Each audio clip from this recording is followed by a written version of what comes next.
Sa isang paggawaan ng bakal, muntik nang masaktan ang isang manggagawa, mabuti na lang at dumating si Uncle Nomujin para iligtas siya sa oras. Agad niyang tinanong ang dayuhang lalaki kung ayos lang ba ito, habang ang dayuhan ay labis na natataranta. Sinimula ni Mujin na ilahad ang mga katangian ng isang hindi ligtas na industrial complex. Mukhang wala kayong pakialam sa kalusugan at kaligtasan sa trabaho. Nasa ika-21 siglo na tayo, pero gumagawa pa rin kayo ng ganitong uri ng pabrika. Si Nomujin natin ay isang abogado sa paggawa na nasa hindi ligtas na pabrika para kumita ng ilang suhol. Ngunit naging malas siya at habang inilalahad ang mga kasalanan ng pabrika, bumagsak sa kanya ang isang tumpok ng bakal at namatay siya ng walang kabuluhan. Kailangan nating balikan ang 2 taon na ang nakakaraan ng si Mujin ay isang kilalang abogado na nagtatrabaho sa isang law firm sa loob ng 0 taon. Ngayon, ayaw nang gawin ni Mujin ang trabahong ito kahit na patuloy siyang pinipigilan ng kanyang nakatatanda. Kung magre-resign ka ngayon, wala kang pensyon sa hinaharap. Pero ngayon, walang pakialam si Uncle Mujin at sinabi niya, kung tumalon ako mula rito, mamamatay ba ako? Bakit kaya ginawa ang safety glass na ito? Nagdududa ang nakatatanda ni Mujin kung ano ang tunay na dahilan kung bakit gustong mag-resign ng kanyang nakababatang kapatid. Ngunit sinabi mo na ang salaming ito ay ginawa para pigilan ang mga taong gustong magpakamatay tulad ng kapatid ko. Nang makalabas si Uncle Mujin sa kotse, nakita niya ang isang napakagandang pilak na sedan na kotseng Datsun ng kanyang matalik na kaibigan. Lumalabas na ang tunay na dahilan kung bakit nag-resign si Uncle Mujin bilang abogado ay dahil inakit siya ng kapatid niya na mamuhunan sa virtual currency. Sinabi na ni Teacher Juan, kung mapanganib ka, marami kang kikitain. Kung hindi ka mapanganib, kaunti lang ang kikitain mo, tanging sa pamamagitan lamang ng pamumuhunan sa virtual currency kayayaman.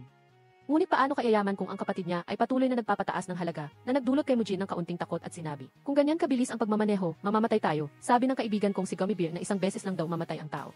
Ang resulta, ang kaibigan ko nakalalabas lang sa ilang frame ay namatay din ng walang kabuluhan.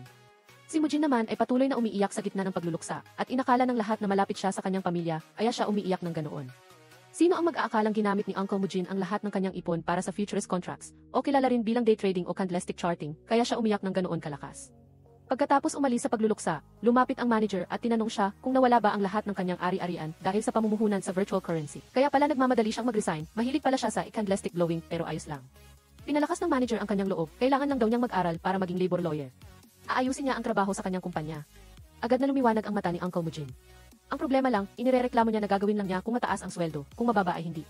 Pero pinilit pa rin niya ang manager na bigyan siya ng pwesto. Kaya naman, sinimula ni Uncle si 40 na mag-aral ng araw at gabi.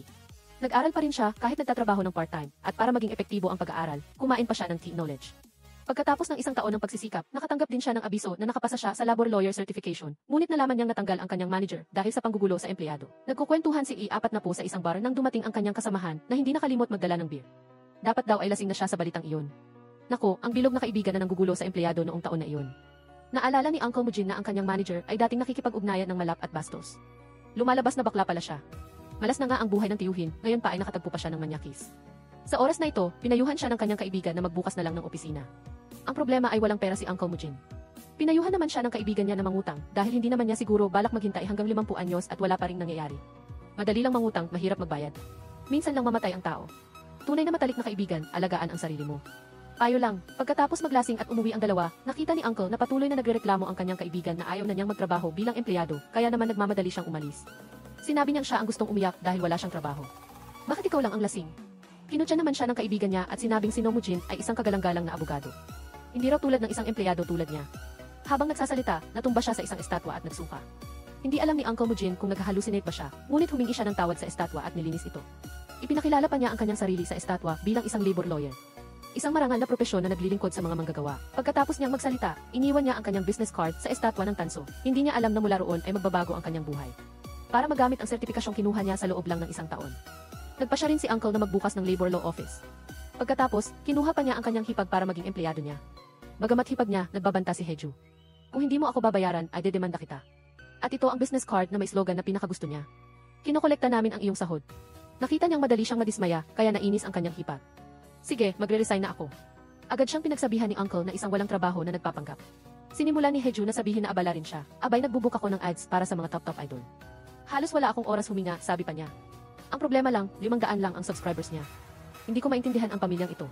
Ginagawa lang niya ito para hindi maghiwalay ang kanyang kuya at ate niya para magkaroon siya ng kapayapaan. Kung hindi, guguluhin siya ng ate niya hanggang sa mamatay siya. Biglang tumunog ang telepono. Akala nilang dalawa ay mayroon ng customer sa bago nilang bukas, pero ang totoo, ang manyak na kapatid lang pala niya ang tumawag dahil nabalitaan niyang nagbukas ng opisina ang kapatid niya. Ipinaliwanag niya kay Muzin ang pagtingin sa kanya bilang isang manyak ng kumpanya. Sa totoo lang, gusto lang daw niyang mag-alaga at lambingin sila dahil gusto niya sila. Hindi niya raw alam na ituturing siyang manyak. Pinaikot-ikot, gusto pa ring manghiram ng pera sa kanyang kapatid na ubod ng hirap.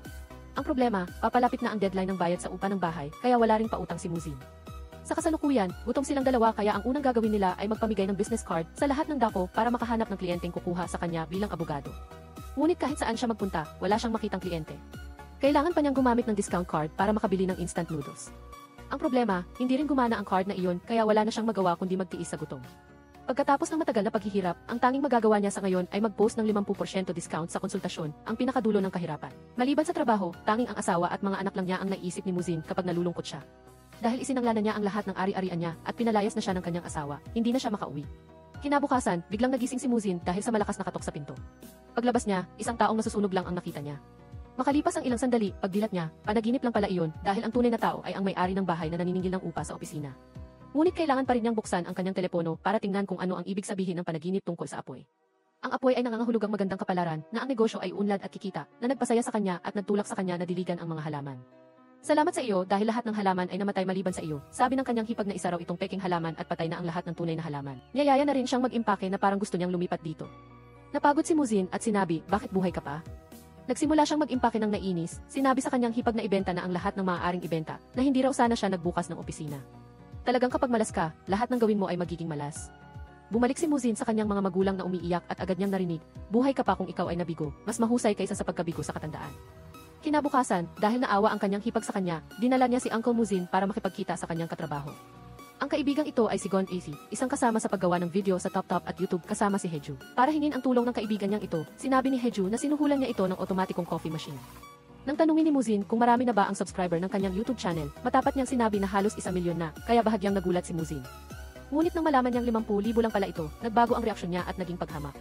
Sinabi ni Heju na ang kaibigan niya ay isang Koreanong makabayan kaya ang channel na iyon ay tungkol lamang sa pagmamahal sa Korea at wala nang iba pa. Ngunit ang layunin ng kanyang hipag sa pagdadala sa kanya dito ay hindi para pag-usapan ito, kundi para talakayin kung paano magagamit ang sertipiko ni Muzin bilang labor lawyer. Ayon sa pagsusuri ng nakababatang kapatid na ito na natagpuan sa social media, napakakaunti ng mga kumpanya sa merkado ngayon ang nakakasiguro sa kaligtasan ng manggagawa. At ang bilang ng maliliit na kumpanya sa buong bansa ay dapat umabot sa mahigit 500,000 kumpanya. Ito ay isang malaking pinagkukunan ng kita kung magagamit ng maayos. Ngunit nang tanungin ni Muzin kung gaano kataas ang porsyento ng tagumpay nito at kung ano ang dapat gawin, sinabi ng nakababatang kapatid na ang gagawin nila ay pumunta sa mga lugar na hindi ligtas para sa paggawa.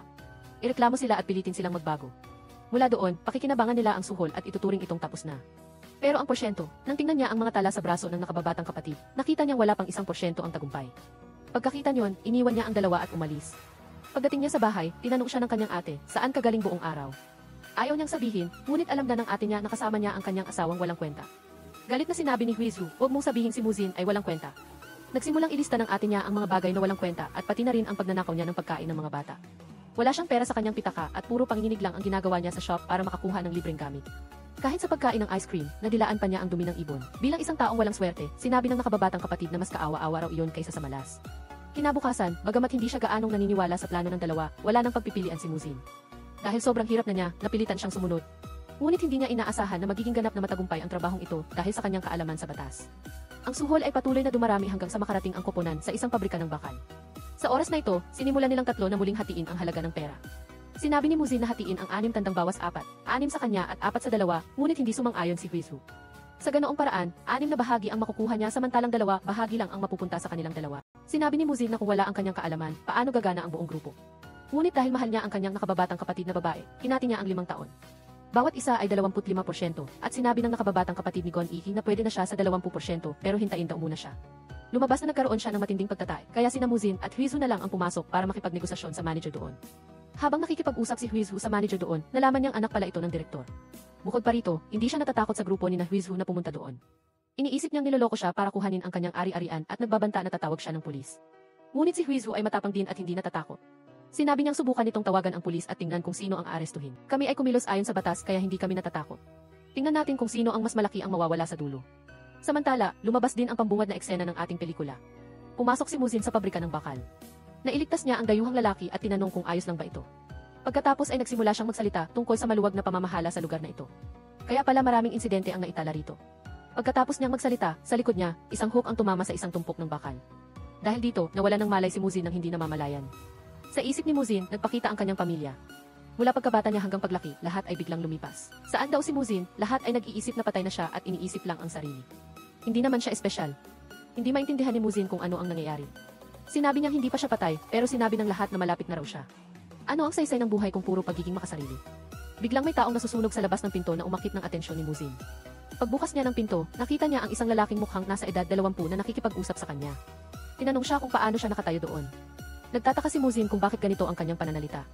Sinabi ng lalaki na sapat na siya para gumamit ng ganoong pananalita. Nakita niya na gusto niyang mabuhay kaya dumating siya para tumulong. Mayroong hindi mabilang na masisipag na kaluluwa na namatay ng walang katarungan. Patay na sila ngunit gumagala pa rin sa lupa, ngunit masyado akong abala para alagaan silang lahat. Ito ang dahilan kung bakit lumabas si Muzin sa espasyong ito. Pinapirma siya ng lalaki sa harap niya ng isang kontrata. Ito ang labor lawyer na si Muzin. Pagkatapos niyang magsalita, ibinigay niya kay Muzin ang kontrata at pinapirmahan. Isa lang, pipirma ka at mabubuhay o mamamatay ka lang. Bagamat nag-alinlangan, isang beses lang daw mamamatay ayon sa turo ng kanyang kapatid na si Jongmin, kaya pinirmahan ni Muzin ang labor contract dahil ayaw pa niyang mamatay. Ang pagkakataong ito ay nagsimula noong gabing nag-inuman siya. Inilagay niya ang kanyang business card sa mismong estatwa ng Diyos ng kamatayan kaya't siya ay pinatawad. Ang resulta, hindi siya nadurog ng mga bakal at nanatili siyang buhay at malusog.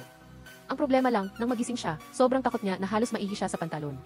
Pagpasok niya sa sasakyan, agad siyang sinisi ng kanyang hipag na muntik na raw nilang matapos ang kasunduan at sinira niya lang ito.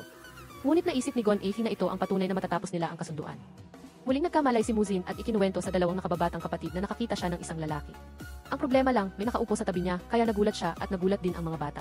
Inakala niyang naghahalusinate siya, kaya nagpatingin si Muzin sa therapist, ngunit saan man siya magpunta ay nakikita niya ang anino ng binatilyo na sumusunod sa kanya. Pagdating sa opisina, nang makita niyang si Haeju lang ang nasa silid, tinanong niya kung nasaan si Gon Ace paglabas niya, bumuntong hininga siya, akala niya ay walang multo. Ngunit nakita niyang nakaupo sa tabi ni Haeju ang multo kaya napasigaw siya. Agad na naisip ni Gon E ang pamagat na labor lawyer na nakakakita ng multo. Ang pag-post nito sa Top ay siguradong makakakuha ng maraming view. Gayunpaman, naniwala ang dalawa sa sinabi ni Muzin at tinanong siya, talaga bang nakakakita ka ng multo? Kailangan daw nila ng tulong. Kaya naman, kinuna ng video ng dalawang nakababatang kapatid ang pangyayari. Sino ang mag-aakalang nakakita si Muzin ng totoong multo at akala niya ay nagpapanggap lang siya. Samantala, sinimula ni Muzin na tanungin ang kaluluwa at sumagot ito na siya si Lee Min-wook. Isa siyang high school graduate na bagong labas sa paaralan at para mapanatag ang kanyang ina, nagsinungaling siya na nakahanap siya ng trabaho, ngunit hindi niya sinabi na sa isang pagawaan ng bakal. Ang mismong manager doon ang nagdala sa kanya sa lugar na tinawag nilang ipribadong tirahan sa kanilang ad. Ngunit parang bodega lang ito kung saan nakatira si Min-wook kasama ang dayuhang si Nimo na nakilala ni Muzin noong nagsisimula pa lang siya magtrabaho. Sinabi ni Min-wook na pinipilit siya ng mga taong iyon na linisin ang makina habang gumagana pa ito at kailangan niyang mag-aral mag-isa. Kung titigil ang pagpapatakbo ng cutting machine o kung ano paman, mababagal lang ang progreso ng trabaho. Si Min-wook noon, para hindi mag-alala ang kanyang ina, nagpadala ng mensahe na 3 masarap na pagkain ang kanilang kinakain dito. Mayroon ding key-fake, kaya huwag daw mag-alala ang kanyang ina. Ang problema lang, pampalubag-loob lang iyon dahil lahat ng magulang ay nag-aalala sa kanilang mga anak na malayo. Habang hindi pa nakakarating sa bahagi kung bakit siya namatay, binugbog ni Gon E si Muzin ng ilang beses na halos masira ang kanyang panga. Tinanong niya, hindi pa kami tapos, ginawa mo na talaga? Pinakita naman kay Muzin ang video kung saan siya nakatayo na parang estatwa. Napagtanto ni Muzin na siya pala ay sinapian ng multo at ikinuwento niya ito sa kanyang mga nakababatang kapatid. Ngunit wala ni isa sa kanila ang naniwala sa kanya. Sinabi ni Min na narinig lang niya, hindi pa nakikita.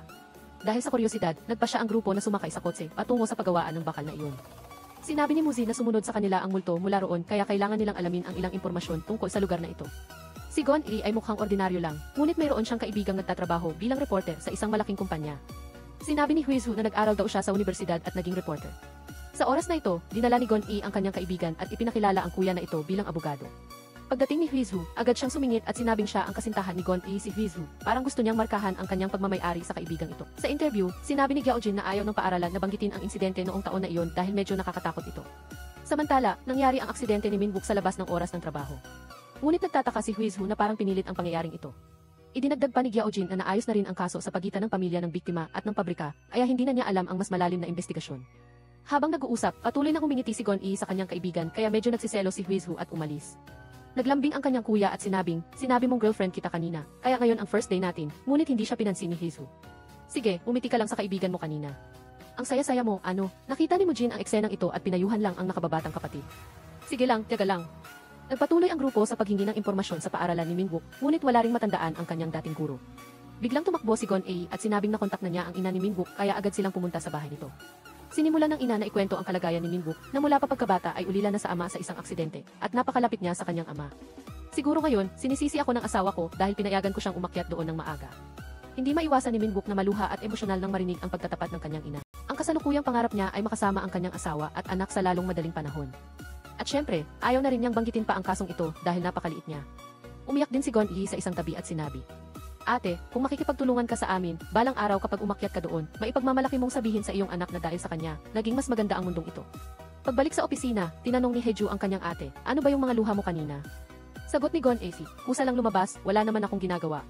Nagtataka si Muzin, hindi siguro siya isang palihim na matalino na nagpapanggap na hangal, ano. Ngunit napakalinis ng mga ebidensya, at ipinadala pa nila ito sa biktima, kaya hindi alam ng grupo kung paano haharapin ang kasong ito. Biglang napansin ni Muzin sa record na malapit ng magnegatibo 12 ng hating gabi bago ang Mid-Autumn Festival. Pinilit ng grupong ito ang estudyanteng ito na magtrabaho sa buong holiday imbes na pauwiin siya. Sinabi ni Muzin na ipatay kayo at mayroon pang larawan ng estudyanteng ito na kasama ang dayuhang bulag. Maaaring makatulong din ang estudyanteng ito sa grupo. Ngunit sa ngayon, susubukan nilang pagbalatin si Gon AC bilang isang estudyante na mag-a-apply para sa posisyon ng manggagawa. Ang unang dapat gawin ay bumili ng work clothes bago ang interview. Maingat na inilagay ni Gon E ang mga kagamitan sa pagre-record sa kanyang telepono habang interview. Sinabi ng direktor na hindi niya tataasan ang sweldo dahil may karanasan na si Gon AC at bukod pa rito, pinilit pa niya itong mag-training agad ng walang anumang kontrata. Sa kasalukuyan, ang pagkatao ni Gon A ay si Kim Gok-jin at dinala siya ng manager ng pabrika para libutin ang mga makina ng walang anumang pagsasanay sa kaligtasan. Tungkol naman sa dayuhang kaibigan, matapat na sinabi ng manager na bagamat hindi ito nakakaintindi ng Korean, nagtatrabaho ito sa isang pabrika na may mababang sahod. Nag-hire din ako ng ilang batang intern pero nagkaroon ng problema, kaya hindi ko na sila tinanggap. Agad na nalaman ng grupo na lahat sila ay nagkaroon ng aksidente sa trabaho. Pagkatapos magsalita, pinagawa niya kay Nimo na turuan si Gon A at tiyaking maayos ang pagtuturo. Ngunit ang kaibigang ito ay marunong magsalita ng Korean, ayaw lang niyang kausapin ang manager. Sinabi ni Nimo na natuto siya mula sa isang magaling na guro, talagang mahusay siyang magtago. Samantala, pinapanood ng direktor ang isang makabayang programa at nakita niyang ang taong nasa programa ay mukhang katulad ng bagong intern, hindi siguro ito nagkataon lang. Si Nimo naman, pagtingin kay Gon A, agad niyang nalaman na kinukunan nito ang lahat ng nangyayari doon. Alam niyang nabuking siya kaya inamin ni Gon A na naroon siya para tumulong sa pamamagitan ng paglalantad ng mapanganib na kalagayan ng pagtatrabaho para parusahan ang mga taong umaabuso sa paggawa ng iba. Ngunit ayaw ni Nimo dahil kung gagawin niya iyon, mapapatalsik siya. Abala sila sa pakikipagkwentuhan kaya napansin sila ng manager at pinagsabihan silang magtrabaho. Ngunit hindi sumuko si Gon E at pinilit ang dayuhan hanggang sa huli. Nang magpahinga sila, ibinigay niya ang notebook na ginamit ni Minwook para isulat ang diary ni Nimo. Ito ay tungkol sa kanyang pagkatao at mga hilig, kasama na ang plano niyang kumita ng pera kasama si Nimo para makadalaw sa kanyang pamilya. Sinabi ni Gon A na sigurado raw na gusto niya ang lalaki, ngunit dahil hindi sila gaanong makakapagpahinga, mabilis silang bumalik sa trabaho. Ngunit hindi inaasahan ni Gon A na naroroon din ang may-ari ng pabrika. Agad siyang naghinala na hindi taga roon si Gon A at tinanong kung paano siya nakapunta doon. Huminto siya sa pagre-record at tinanong, ako ba? Dumating ako rito sakay ng bus, ngunit walang bus stop sa paligid. Agad na pinaghihinalaan ng lahat si Gon A na isang espiya, at isang manggagawa ang nagsabi na isa raw itong impostor. Nakita ko siyang dumumi sa hardin noong nakaraang araw, kaya mabilis siyang kinubkob ng mga manggagawa para sa 100,000 won na premyo. Ngunit paano mahuli si Gon A? Siya ay isang profesional na ballet dancer. Ang kanyang pagsasayaw ay nagpapatumba sa mga manggagawa at biglang, isang malaking lalaki ang nagmaneho ng forklift kaya napilitan si Gon E na kumapit sa crane cable at tumalon sa bubong ng sasakyan. Ang problema lang, mabilis din siyang nahulog mula sa bubong ng sasakyan. Nakita ni Muzin at Huizhu sa labas ang masamang sitwasyon. Mabilis silang nagmaneho papasok para sunduin siya, ngunit paglabas pa lang nila ng gate, dumating din ang pulis at hinarangan ang kanilang tatlo. Nakita ito ng direktor at agad na nagparatang, sinabing nakita na niya ang lalaking ito na kaduda-duda mula pa noong simula. Tumayo si Huizhu at sinabi, gumagawa ako ng nilalaman na naglalantad ng mga krimen sa pamamagitan ng mga video. Ang mga tao rito ang dahilan ng pagkamatay ng isang bata dahil sa labis na trabaho ng walang pahinga. Sinabi ng direktor na nakipag-usap na raw siya sa pamilya kaya wala silang ebidensya.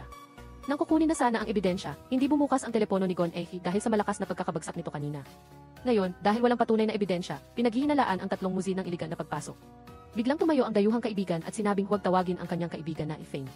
Kinuha niya ang telepono at pinakita ang video ng aksidente noong gabi ng Mid-Autumn Festival. Noong oras na iyon, nag-aaral si Minwook at Nimo ng Korean at kinunan ni Nimo ang video. Nang panahong iyon, naipit ang steel press machine, kaya pinapunta ng manager si Minwook para ayusin ang makina dahil hindi raw maaaring maantala ang trabaho. Mabilis na nangyari ang aksidente na nagdulot ng pagkatakot sa lahat at agad silang dumating para iligtas si Minwook. Ngunit sinabi ng nakatataas na direktor sa nakababatang manager na hayaan na lang ang pangyayaring ito at hayaan na lang itong mamatay. Isa pa, hindi na raw mabubuhay ang taong naipit doon. Kailangan daw niyang tiyakin na mananahimik ang mga manggagawa at pauwiin na sila.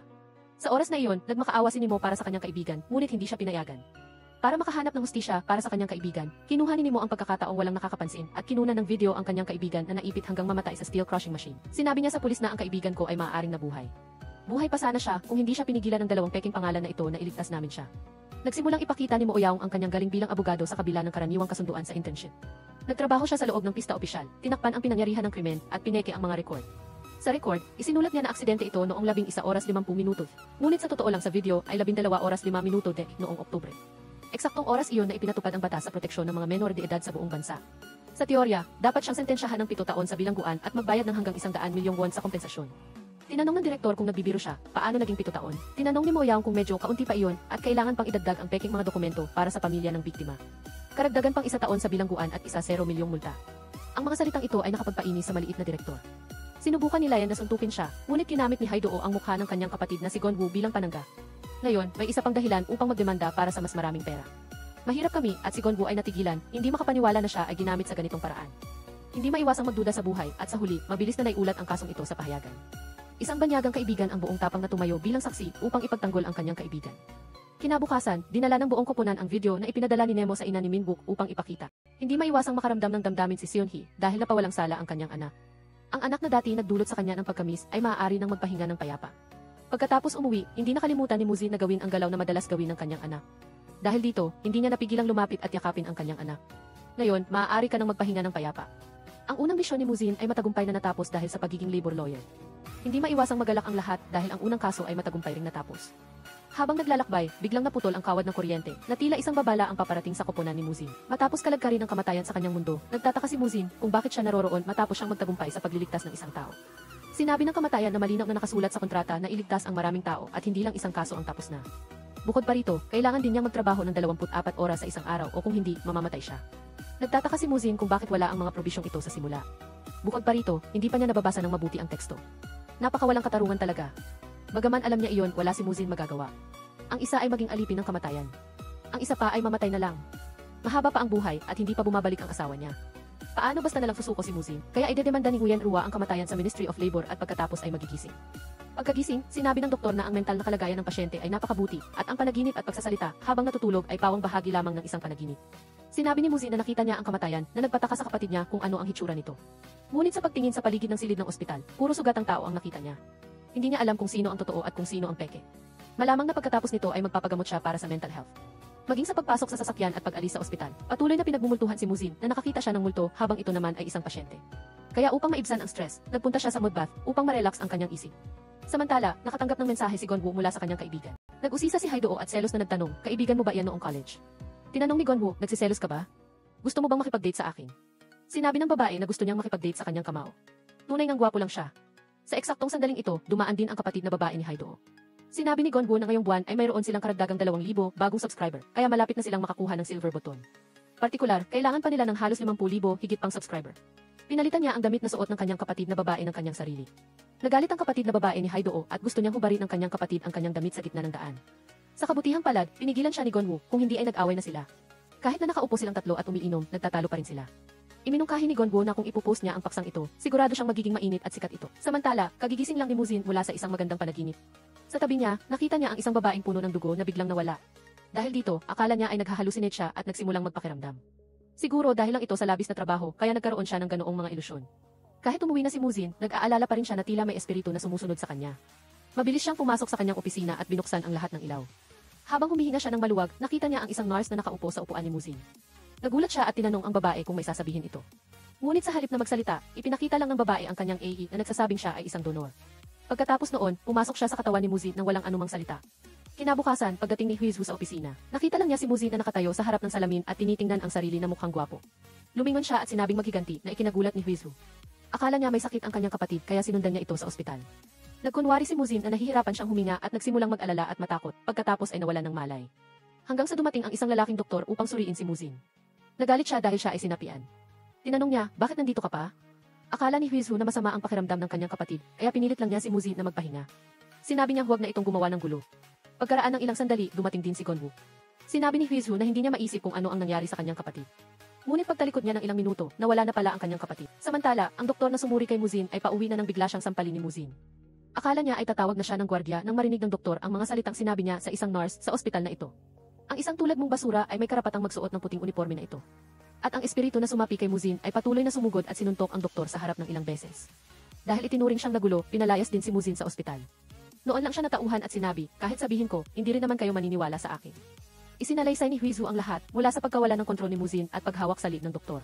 Pagkatapos ay hinawakan niya ang buhok at sinampal ito ng sunod-sunod ng walang palya. Habang hindi pa niya naiintindihan ang nangyayari sa kanyang dalawang nakababatang kapatid, nakita ni Muzin ang bangkay ng isang nurse na nakahiga sa lupa, direktang nakatingin sa kanya.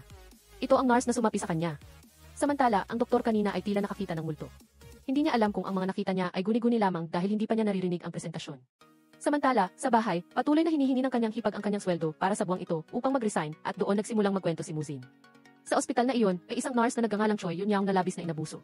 Nang marinig ito, natakot si Huizu dahil nasangkot siya sa mga ganoong psikolohikal na isyu ng multo. Gayunpaman, tinanong pa rin niya si Muzin kung paano mapaghigantihan ang babaeng ito. Nakuha rin ni Gonwo ang impormasyon tungkol sa kasong ito. Noong ika-negatibo 29 sa Dungu Hospital, isang nurse ang nagpakamatay sa dahilan ng pakikipaghiwalay sa kanyang kasintahan.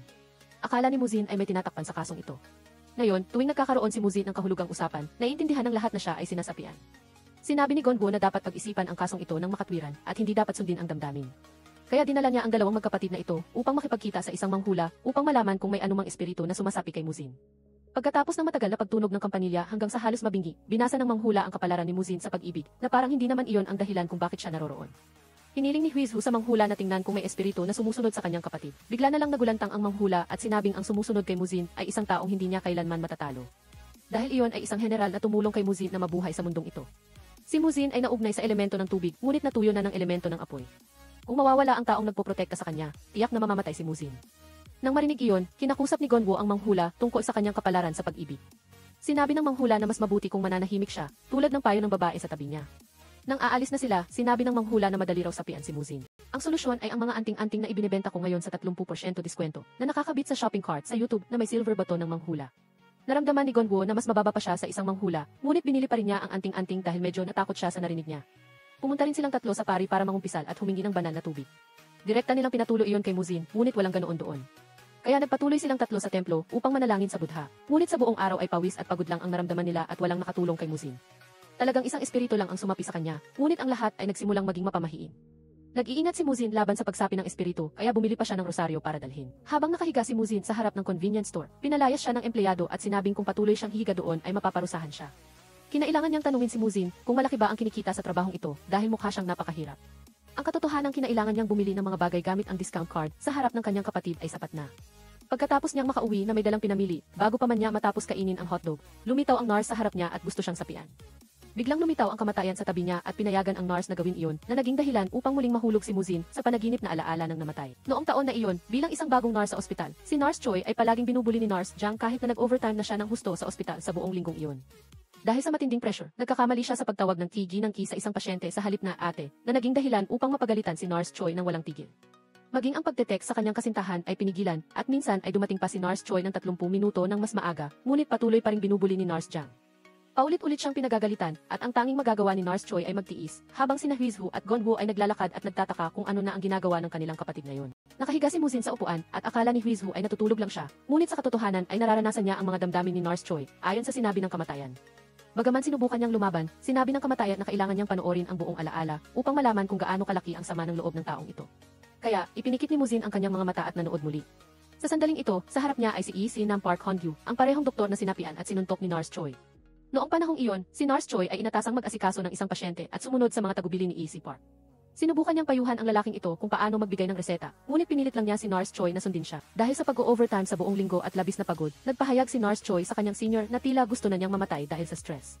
Ngunit nang marinig niya mula sa kanyang senior na mahirap makahanap ng ibang lugar kung wala pa siyang isang taon sa trabaho, sinubukan niyang manatili ng mas matagal. Ngunit ang kanyang reklamo sa superior ay pinagalitan pa ng kanyang sariling senior, sinabing siya lang ba ang nainis dahil sa maagang pagpasok at kakulangan sa tulog. Nagreklamo at pinagalitan ni Nurse Jang si Nurse Choi, ngunit dahil sa isang emergency na kaso, kailangan ng lahat na magtipon kaagad. Iyon ay ang parehong pasyente na sinabi ni Lee Park kay Nurse Choi na sundin ang kanyang mga tagubilin. Dahil dito, pinagalitan siya ng asawa ng pasyente, at si Lee Park, bukod pa rito, ay ibinuhos ang lahat ng responsibilidad kay Nurse Choi. Dahil dito, lalo siyang nawalan ng lakas habang ang pinuno ng departamento dahil gusto niyang takpan ang kasong ito. Pinayuhan niya si Lee Park na planuhin ang pagpatahimik sa lahat, huwag hayaang magbunyag ang sinuman at narinig din ito ni Nurse Choi. Dahil walang boses at hindi maibalik ang kanyang dignidad, nagpakamatay si Nurse Choi sa gitna ng kawalan ng katarungan. Nang tumalon siya, naramdaman din ni Muzin ang damdaming ito. Galit na galit siyang nagtanong, bakit mo ako pinaranas nito? Doon, sinabi ng kamatayan na kung hindi niya hahayaan ang kanyang sarili na sapian, paano niya maunawaan ang damdamin ng pasyente? Anyway, dapat daw siyang makinig sa kanya dahil iyon ang payo ng manghula. Simula noon, biglang napuno ng mga anting-anting ang opisina na akala mo ay walang takot sa multo at maging ang kapatid na babae na hindi mapamahiin ay sumusunod na ngayon sa parehong Budismo at Kristyanismo. Amen Buddha, sabi ni Muzin at sinabi niya na itapon ang lahat ng ito at tingnan ang panahon. Ngunit ang kanyang mga kamay ay umaawit ng mga dasal online at sinabing kung hindi siya natatakot, siya ay nagsisinungaling.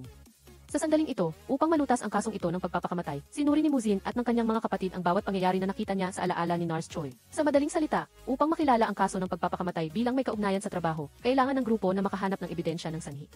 Ikalawa, ang pagpapakamatay ay isinagawa habang ang pag-iisip ay hindi matatag. Ngayon, ang kailangan munang gawin ay hanapin ang pamilya ng pasyente. Hindi inaasahan ni Muzin na matagal ang nahanap ng kanyang hipag ang kapatid ng biktima, pati na rin ang kaibigan ni Nars Choi, si Sison. Pagdating ng gabi sa bahay, tinanong ng ate ni Huizu kung hindi siya seryoso sa kanyang relasyon, huwag na siyang makipagdat kay Gonwoo. Huwag siyang bigyan ng maling pag-asa. Sinabi ni Huizu na napakataas ng kanyang pamantayan at hindi iyon matugunan ni Gonwoo, ngunit tuwing may nagte-text sa kanya, nagsiselos siya. Nang tanungin siya ng kanyang ate, sinabi lang niya na hindi iyon ang problema niya. Walang gustong magbigay sa isa't isa. Kinabukasan, pumunta si Muzin sa bahay ni Nars Choi. Nalaman niya na laging sinasabi ni Nars Choi sa kanyang mga magulang na maayos ang lahat sa ospital. Ngunit sa totoo lang, ginawa niya lang iyon para hindi mag-alala ang kanyang mga magulang. Nang malaman ang balita, ang tanging alam ng pamilya ay itinuturing itong pagpapakamatay dahil sa paghihiwalay, kaya wala ring alam ang pamilya ni Nars Choi kung ano ang gagawin noon. Samantala, sa ospital, dumating ang dalawang nurse upang makipag-usap sa head nurse at sinabing may dumating na tao mula sa labor office upang makipagkita sa kanila. Ito ay ang labor law office na inatasan para sa kaso ni Nars Choi, ngunit ang nurse na ito ay walang pakialam sa kasong ito. Basta iniwan na lang niya at nagpatuloy sa trabaho. Nagpunta ako kay EC Park at Nurse Jang na natataranta kung bakit may naghukay muli sa kasong ito ngayon. Sinabi ng doktor kay Nars Jang na kontrolin ang sitwasyon at ang ibang mga nurse. Hindi maaaring ibunyag ang lihim. Sa huli, sinisipa niya si Nars Jang na siya raw ang nambuli kay Yunyaong kaya may naghukay ngayon sa kasong ito. Pinilit niya ang nurse na gawin ang lahat para hindi kumalat ang balitang ito na nagdulot din sa kanya ng labis na pagod. Hindi siya naiba kay Yunyaong, ang taong kanyang binuli noon. Kinabukasan, pumunta si Muzin at ang kanyang hipag sa law office na humawak ng kasong ito noon upang humanap ng mga pahiwatig. Sinabi niya na dati na siyang humawak ng kasong ito, ngunit walang anumang ebidensya, kaya tinapos na niya. Dahil alam niya na bagong bukas lang ang opisina ni Muzin, sinabi ng abogado nang may paghamak na subukan na lang daw niya. Nang makipagkita sa pulis, nalaman lang niya na may boyfriend si Yunyaong at napakasaya niya.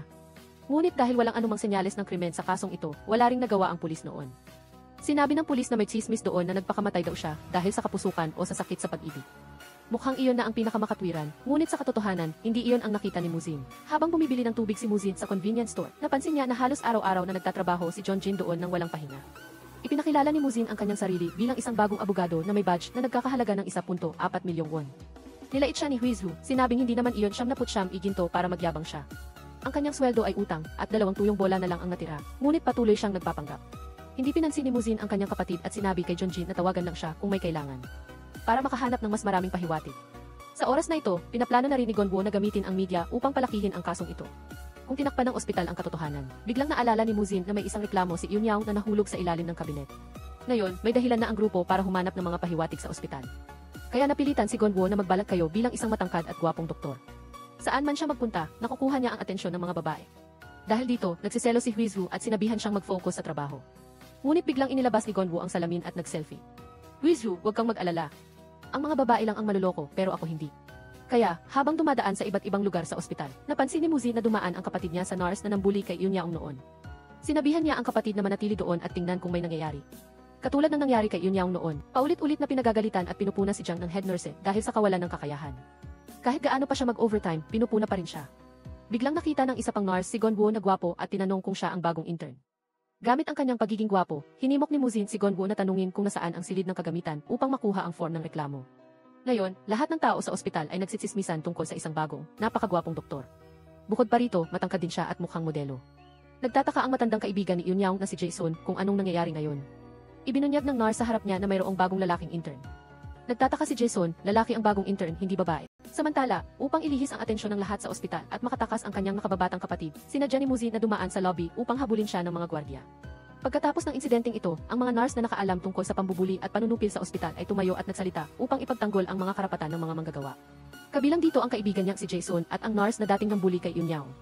Ang ospital mismo ang nagpilit sa lahat na lumagda sa isang pangako noong nagpakamatay si Yunyaong. Pinayagan lang silang sabihin sa pulisya na ang biktima ay nagdusa pagkatapos ng hiwalayan kaya siya napunta sa matinding kalagayan. Kung malalantad ang bagay na ito, lahat ay ituturing na nambubuli. Ang reputasyon ng ospital ay unti-unting masisira. Sa live broadcast, nagtanong pa si Gonwoo kung mayroon pang isang pangyayari na itinago. Ito ang pagkakamali ng isang doktor na nagngangalang Park Hong-gu na nag-utos kay Yunyaong na sumunod sa kanya at sa huli ay isinisi ang lahat sa kanya. Matapos ang live broadcast, nag-text kay Gonwoo ang isang nagpakilalang dating kasintahan ni Yunyaong. Tinawag niya ang lahat upang magbigay ng karagdagang ebidensya na ang kanyang kasintahan ay pinilit magtrabaho ng lampas sa kanyang kakayahan na wala siyang oras kumain. Binanggit pa ng dating kasintahan na matagal nang gustong mag-resign ni Yun Yao. Ngunit dahil sa banta na hindi na siya makakabalik sa industriya, pinilit niyang magtrabaho. Halos ma-depress, pinagsisihan ng dating kasintahan na hindi niya naintindihan ang kanyang kasintahan noon at wala siyang nagawa. Agad na tumayo si Mo Yaong at niyakap siya mula sa likod upang aliwin na nagpagulat sa lahat. Nang umuwi na sila, naglakas loob ang hipag na magtanong kung si Yun Yaong ba o siya ang yumakap sa lalaki kanina. Malamang si Yun Yaong lang iyon dahil hindi kayang magpakita ng ganoong pagmamahal ang kanyang bayaw. Pagkatapos ng insidenteng ito, naaalala rin ni Jiang ang reklamo na sinira niya ay nasa ospital pa. Mabilis niyang nakuha iyon at ipinadala sa opisina ni Mo Yaong. Ngayon, mayroon na silang lahat ng kailangan upang kumpirmahin at nagsimula na ang grupo na mag-live stream sa YouTube upang makakuha ng atensyon ng media. Ibinunyag ang katotohanan tungkol sa mapanlinlang na mukha ng ospital, kabilang ang partisipasyon ng pamilya ng biktima, at syempre, hindi maaaring mawala ang pagpopromote sa abogado para sa kasong ito. Pagkatapos matanggap ang balita, ipinadala rin ng prosekusyon ang kanilang mga tao sa ospital upang kolektahin ang lahat ng dokumento na nagpakaba kay EC Park na dating nagpahamak kay Yun Yao. Kaya kinailangan niyang pumunta sa isang psychiatrist para sa therapy. Sinasabing may nakikita siyang mga anino kamakailan kahit na nagawa na niya ang lahat ng pagsusuri. Sinabi ng doktor na kailangan niya ng mas maraming psychological therapy kaysa physical therapy. Sumikat din ang balita tungkol sa YouTube channel ni Gonwo dahil sa paglalantad ng katotohanan. Dahil dito, tuwang-tuwa ang kapatid na ito at inimbitahan ang lahat na mag-subscribe sa kanyang channel. Pagkatapos ng insidenteng ito, lahat ay bumisita sa nurse na inabuso sa ospital. Kasama rito si Jiang, na dating nambuli kay Yun Yao, na pumunta rin dito upang magluksa sa kanyang nakababatang kapatid. Maaari na rin siyang magpahinga ng payapa sa langit, iniisip na magiging maayos na ang kanyang buhay. Ngunit bigla na lang muling pinatawag ng kamatayan si Muzin sa kanyang lugar sa paraang hindi inaasahan, matapos siyang ipatawag pabalik sa ikatlong mundo sa pamamagitan ng pagbangga ng bus. Nagtataka si Muzin kung bakit siya laging nagliligtas ng tao, ngunit pinapunta siya ng kamatayan sa kamatayan. Sumagot ang kamatayan, ako ang nagligtas sa iyo. Ang driver ng bus ay pinilit magtrabaho ng labis. Dapat ay nakapagpahinga siya ng 15 minuto bawat 2 oras ng pagmamaneho. Sa madaling salita, ang pumatay kay Muzin ay ang kapitalistang sistema na hindi nagpapahintulot sa driver na magpahinga ng 15 minuto. Nagtaka si Muzin na kung gusto niyang parusahan, dapat ay may dahilan at bakit siya pinaranas ng kamatayan ng maraming beses. Sinabi lang ng kamatayan na mag-isip-isip muna siya bago ibalik si Muzin sa kasalukuyan. Agad na tumakbo ang dalawang nakababatang kapatid at tinanong kung maayos ba siya. Nagkamali lang ang driver ng ilang segundo, ngunit hindi sinisisi ni Muzin. Malamang na ang sistema ng trabaho ang may kasalanan. Pagbalik sa opisina, sinabi niya sa dalawang nakababatang kapatid na kailangan niyang baguhin ang sistema. Kailangan niyang pumasok sa politika at maging miyembro ng parliament. Agad na binalikan ng kapatid na si Gonwo ang nakapanlulumong dokumentaryo ng kanyang kapatid. Naalala niya kung paano naging miyembro ng parliament ang kanyang kapatid. Sa isang banda, patuloy na nilalait ni Huizhu ang kanyang kapatid. Kung ang isang tulad mo ay naging miyembro ng parliament, tiyak na masisira ang bansang ito. Biglang may tumawag. Hello, ito po ang Muzin Law Office. Lumabas na nakatanggap siya ng tawag mula sa kanyang ina, kaya umuwi siya para tingnan. Sinabi ng kanyang nakatatandang kapatid kay Muzin na medyo kakaiba ang pag-ugali ng kanilang ina kamakailan. Habang nagkukwentuhan sila, isang maliit na asong poodle ang lumapit kay Muzin. Sinabi ng kanyang nakatatandang kapatid na dinala raw ito ng kanilang ina. Nang makaalis ang kanyang nakatatandang kapatid, dumating ang ina ni Muzin. Uy, ang batang ito, dumalaw pala sa ina niya. Iniwan ka ng asawa mo kaya naaalala mo ang iyong mga magulang, ano? Nakita niya ang tuta na papalapit sa pintuan, malapit sa isang babaeng kasing edad ng kanyang ina. Binati ni Muzin ang babae, ngunit tinanong siya ng kanyang ina kung sino ang binabati niya. Bigla niyang napagtanto na ang babae sa harap niya ay isa pang nagdurusa na espiritu na kailangan niyang tulungan. Hindi niya akalain na ang taong ito ay kakilala pala ng kanyang ina. Kaya, pumunta ako sa aking silid. Sinubukan ni Muzin na tanungin ang babae, ngunit hindi ito makapagsalita. Dahil dito, hindi niya alam kung paano tutulungan. Sinubukan ng babae na magsalita ng husto nang biglang binuksan ng ina ni Muzin ang pinto. Napasigaw siya na parang nakakita ng multo. Akala pa nga ng kanyang ina ay baliw na ang kanyang anak dahil iniwan siya ng kanyang asawa. Habang kumakain, tinanong ni Muzin ang kanyang ina, may namatay ba kamakailan? At sinabi niya, may isang mahirap kong kaibigan na nagngangalang Jongsuk. Dati siyang kasamahan at may-ari ng maliit na aso. Bukod pa rito, sila ay magkaibigan na nagtrabaho ng halos 10 taon. Nagpatuloy ang ina sa pagsasabi na noong araw na iyon, dahil sa sakit sa dibdib, hindi pumasok sa trabaho ang kanyang kaibigan. Walang sumasagot sa telepono. Ang ina ni Muzin mismo ang nakadiskubre at hanggang ngayon ay ginugulo pa rin siya ng pangyayaring iyon. Upang malaman kung saan nagtatrabaho ang kanyang ina at ang kanyang malaswang kaibigan. Tinanong ni Muzin ang kanyang ama at nalaman niyang bawat 3 buwan ay nagme-make up ang kanyang ina. Nang tanungin kung saan siya pupunta, nautal lang siya at naghahanap ng dahilan. Sinundan ni Muzin at nalaman niyang tila may relasyon ang kanyang ina sa ibang lalaki. Ngunit nang patuloy niyang sundan, pumunta ang kanyang ina sa isang multi-level marketing company. Doon, napakastrikto ng mga tagapamahala sa panlabas na anyo ng kasuotan. Samantala, lihim na pumasok si Muzin sa silid ng kanyang ina nang walang nakakapansin. Doon, mayroong pagsubok na ginagawa na parang isang uri ng pagsusuri para sa mga nakatatanda. Lihim na binuksan ni Muzin ang recorder nang walang nakakapansin. At pagkatapos ay sinimulan niyang subaybayan ang mga kilos ng pinuno na ito. Tinatawag niya ang lugar na ito na Hall of Wisdom. Ang Ivory Tower of Knowledge ay nangangailangan lamang ng mga matatalinong tao na makakapasa sa pagsubok upang magpatuloy sa pagtatrabaho. Kapag nagsimula ang pagsubok, bawat minuto ay may isang tanong. Ang bawat tanong ay napakahirap para sa mga nasa edad na tulad ng ina ni Muzin. Tumingin siya sa paligid, sa mga mukha ng lahat, labis silang nag-aalala. Para sa mga hindi makasagot ng anumang tanong. Pinipilit ng gwardiya ang mga matatanda doon na maging mahusay sa Ingles at Chinese. Kung hindi sila makasagot, babagsak sila. Ang mga sunod-sunod na pagpapahirap na ito ang nagdulot ng hirap sa paghinga sa kaibigan ng ina ni Muzin. Direktang lumabas siya. Nagkataon siyang nakarinig ng mga salita mula sa mga gwardiya na nambubuli lang ng mga matatanda na ang kumpanyang ito ay naghahanap ng pinakamababa na paraan para bawasan ang bilang ng mga empleyado. Iyon ay sa pamamagitan ng paggawa ng pagsusulit matapos malaman ang mga paghihirap sa kumpanyang pinagtatrabahuhan ng kanyang ina. Direktang dinala ni Muzin ang kanyang ina sa isang coffee shop para matulungan si inay na maibsan ang stress pagkatapos ng nakakapagod na pagsusulit ng mga kapitalistang gustong magbawas ng tauhan. Ilang sandali pagkatapos ay nilakasan niya ang loob upang tanungin kung bakit hindi binanggit ni inay ang ganitong klasong pagsusuri sa kumpanya sa kanya. Ngunit ang kailangan niyang magbihis at gumawa ng mga walang kwentang pagsusulit para lang mapanatili ang trabaho ay nakakahiya. Ayaw niyang malaman ng kanyang anak o ng kanyang pamilya ang kalagayan niya ngayon. Tinanong ni Mujin ang kanyang inay kung may nararamdaman siya. Nakita niyang medyo nahihirapan si inay sa paghinga at naiipit sa presyon. Sigurado siyang ang kaibigan din ng kanyang inay ay nakakaramdam din ng ganoong presyon. Naalala niya dati ang pangalan ng manager na nambubuli sa kanyang yumaong kaibigan. Kahit sa pagiging janitor ay kailangan pa rin gawin ang mga walang kwentang pagsusulit na ito. Sa kabila nito, ang pagmamakaawa pa sa manager para lang mapanatili ang posisyon ay napakahirap na. Dahil sa matinding pang-aapi sa bawat pagkakataon na nagtatrabaho. Ang kaibigan ng ina ni Mujin ay inatake na naman sa puso dahil binalaan na rin siya noon para matulungan ang isa't isa na manatili sa trabaho. Pinagsama-sama ni Gyaojin ang lahat para magrepaso ng mga kaalaman na kasama sa mga walang kwentang pagsusulit na somehow ay nakatulong para makapagtrabaho ang lahat ng may kapayapaan ng isip. Ngunit pagkatapos ng ilang panahon na hindi niya nakita ang kanyang matalik na kaibigan, pumunta ang ina ni Mujin sa lugar na pinili nito at natagpuan siyang pumanaw na sa mesa dahil sa labis na pag-aaral. Sinabi ni Mujin sa kanyang ina na kailangan niyang subukang ipaglaban ang hustisya para sa lahat dito. Pagbalik sa kanyang opisina ng abogado, sinabi ni Mujin sa dalawang nakababatang kapatid na ang universidad na iyon ay pinipilit na naman ang mga janitor na kumuha ng pagsusulit. Kung sino ang hindi makapasa ay sisantehin. Nagtataka si Huizu kung bakit hindi na lang sila direktang sisantehin sa halip na gawin iyon. Ikinuwento ni Mujin na may isang kumpanya rin na nagsisante ng mga manggagawa tulad ng sinabi ng kanyang kapatid. Ang resulta ay kinasuhan sila dahil sa paglabag sa kontrata sa paggawa. At ang pinuno noon ay bumangon upang tulungan ang ibang mga manggagawa na makamit ang hustisya. Ang resulta, ngayon ay naging kongresista na siya. Ngunit mula nang ipatupad ang isang bagong batas para sa mga manggagawa na higit sa 55 taong gulang, ginamit ng universidad na ito ang paglikha ng pagsusulit upang paalisin ang mga manggagawa. Dahilan para hindi sila makatiis at kusang mag-withdraw.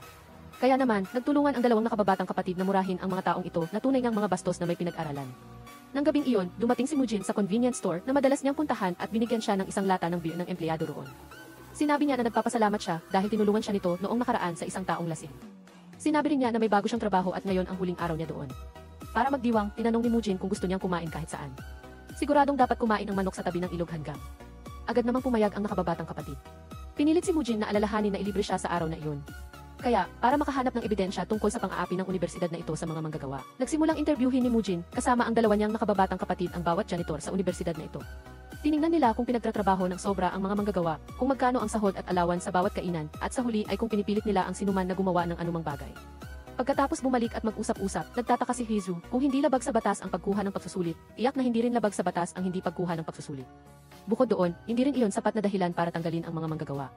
Kaya, para kumbinsihin ang lahat, pinakiusapan ni Mujin si Huizu na tawagan si Gyaojin at sabihin na gustong imbitahan ng anak ni Gyaojin ang lahat sa isang hapunan ng Jajangmyeon. Nang magkasama-sama na ang lahat sa restaurant ng Jajangmyeon, tumayo si Mujin sa harap ng lahat at nagsimulang magsalita tungkol sa kung bakit kailangan kumuha ng pagsusulit ang lahat sa universidad na iyon.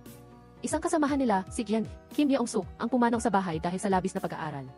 Ang malalim na dahilan na alam naman ng lahat ay dahil sa pagsusulit na ito na parang may epekto ngunit wala naman. Ang ilan sa kanila ay gustong maging payapa, ayaw matanggal dahil alam nilang may gusto si Mujin na gawin. Ayaw nilang sumali sa protesta laban dito. Ang iba naman ay ipinagmamalaki ang trabahong ito.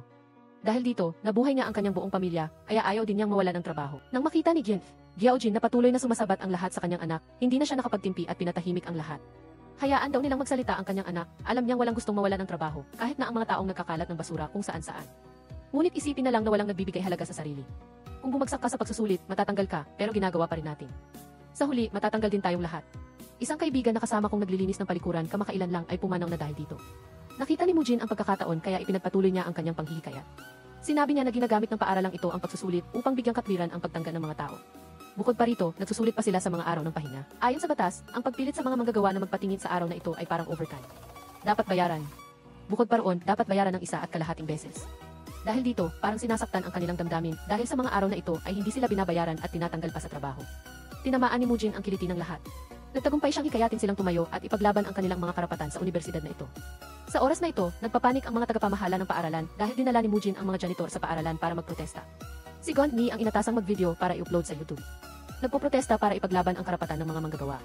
Nang lumabas ang tagapamahala, sinigawan siya ni Mujin. Sinabi niyang ginagamit lamang niya ang karapatan niyang magtipon ayon sa konstitusyon at ipinaglalaban ang katarungan para sa mga manggagawa. Nagdagdag pa si Huizu ng apoy sa pamamagitan ng pagsasabi na ginamit niya ang pagsusulit para tanggalin ang lahat. Tunay ng isang kahiyahiyang pag-ugali para sa isang kilalang unibersidad. Habang lumalala ang protesta, biglang dumating ang pulis at inaresto si Mujin dahil sa paglabag sa batas ng pagtitipon at protesta. Sa istasyon, sinabi ni Mujin na may karapatan ang lahat sa malayang pananalita. Patuloy lang silang magprotesta nang walang takot na arestuhin. Pagkatapos dalhin sa istasyon ng pulis, nagtalo sina Mujin at ang pulis tungkol sa protesta. Patuloy siyang inakusahan na gumugulo sa pampublikong kaayusan. Ang pulis ay nagsabi sa kanya na bilang isang abogado na alam ang batas, huwag na siyang makipagtalo pa. At hindi maiiwasan ang gulo sa istasyon.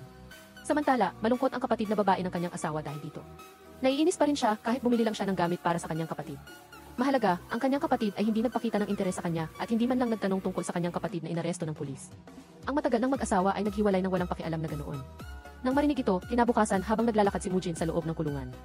Maging ang ibang nakakulong ay nairita at gusto siyang pakawalan. Akala niya sumuko na ang mga ito, ngunit nang makita nila ang kanyang asawa ay parang nakakita sila ng leon sa bahay. Kaya pagkatapos siyang piyansahan, agad silang umupo para magtanghalian at mukhang matakaw si Mujin. Kumakain siya ng malalaking subo pagkatapos ay hinihipan ang mainit na pagkain, tulad ng nangyari noong simula ng taon nang maging magkasintahan sila ng kanyang asawa. Nang maisip lang ni Mizu ang eksenang ito, nanlamig na siya. Habang kumakain, napansin niyang naiinitan ang kanyang dating asawa, kaya bumili agad si Mujin ng ice cream para sa kanya at sinabing, gusto mo ito, hindi naman makakaapekto sa dieta mo. Nagtataka siyang nagtanong, hindi mo naman siguro dinuraan ang ice cream, ano? At ano pala yung text na ipinadala mo kahapon? Naalala niyang balak niyang magpadala ng pangalan ng restaurant sa kanyang asawa, ngunit biglang nagmura ang driver. Kaya hindi niya napansin at salamat tilang ang na-text niya. Hindi niya talaga alam kung paano ipapaliwanag kaya sinabi na lang niyang nagpapasalamat siya para dito at doon at sa pagtulong sa kanyang makalaya sa kulungan ngayon. Magkahiwalay na sila pero magkaharap pa rin sila. Sinabi niya na umuwi na ang kanyang asawa. Hindi naman siguro ganun kalala ang nagawa niyang pagkakamali noon para iwanan siya ng kanyang asawa. At kung patuloy na makikitira si Mizu sa kanyang kapatid, magiging pabigat lang siya sa kapatid. Bukod pa roon, hindi pa niya nakalimutang paalalahanan ang kanyang asawa na magpadala ng mga larawan paminsan-minsan. Malungkot daw siya, kaya mas mabuti kung magpapadala pa siya ng video. Tunay ngang ang malayo ay mabango, ang malapit ay mabaho. Samantala, ang grupo ng mga janitor pagkatapos ng protesta. Ipinadala ng mga tagapaaralan ang mga tao para sirain at paalisin ang lahat sa kanilang pahinahan. Sinabi ni Mujin na kung gusto nilang mag-strike, kailangan muna nilang magtatag ng unyon para makipagnegosasyon sa unibersidad. Nang marinig iyon ni Jangjun, sinabi niyang magtatag na agad ng unyon si Mujin. Kung hihinto sila doon, mas masama pa ang magiging pagtrato sa mga janitor. Kaya nagsimula ang lahat na mangolekta ng impormasyon ng bawat janitor. Kailangan lang magsulat ng aplikasyon para sumali at magtatag ng unyon. At sa pamamagitan ng pagsusulat ng pangalan ng gusto nilang maging pinuno ng unyon. Itinatag din ang seremonya ng pagtatatag ng Korea University Janitor Union. At ang taong pinagkakatiwalaan at pinili ng lahat ay si Jangjun. Pagkaupo niya bilang presidente ng unyon, hindi siya gaanong nakapag-isip ng sasabihin, kaya isang pangusap lang ang gusto niyang sabihin. Sabay-sabay nating ipanalo ang malaking pagbabagong ito. Kaya nagsimula ang unyon sa negosasyon at nagbigay ng 3 kahilingan sa Korea University. Una, kanselahin ang hindi makatarungang pagsusulit. Pangalawa, ibalik sa trabaho si Park Mung-suk. Pangatlo, kilalanin na namatay ang yumaong janitor na si Kim Jong-suk dahil sa pressure sa trabaho. Ngunit kahit nakapagbuo na ng unyon, ang pamunuan ng universidad ay walang pakialam na nakipagtalo. Sinabi nilang ang pagsusulit ay para lang itaas ang kamalayan ng lahat. Kung magpapatuloy ang mga iligal na gawain na ito, kailangan ng isaalang-alang ng universidad ang pag-renew ng kontrata para sa lahat dito. Ano man ang gustuhin ng universidad, patuloy na pinag-aral ni Gyaojin ang unyon. Ipinagbigay alam niya sa lahat na 80% ng mga janitor dito ang sumusuporta sa strike. Kaya formal niyang idineklara na kailangan nilang ipaglaban ang hustisya para sa mga inaaping manggagawa. Ang karatula na hindi hihinto hanggat hindi binabalik ng Korea University ang hustisya, ay isinabit at nagsimulang sumigaw ang lahat ng slogan. Ipaglaban ang karapatan, ibalik sa trabaho ang mga hindi makatarungang tinanggal. Nagpatuloy ang protesta sa loob ng ilang araw. Dahil sa pag-aalala para sa kanyang ina, binisita rin ni Mujin ang kanyang ina. Sinabi niyang umuwi na ang kanyang ina para magpahinga, ngunit hindi pwedeng mawala siya sa protesta. Nagsimulang tambakan ang mga basura sa paaralan. Mabilis na tinawag ang grupo ng nagpuprotesta ni Mujin sa opisina para makipag-usap. Nagpatuloy ang lahat sa pagsigaw ng mga slogan ng tagumpay, ngunit sa pagkakataong ito, ang nakita nila ay mga estudyanteng humihiling ng pulong. Sinabi ng tagapamahala ng janitorya sa paaralan na ito ay isang sesyon ng pakikipag-ugnayan sa pagitan ng dalawang panig.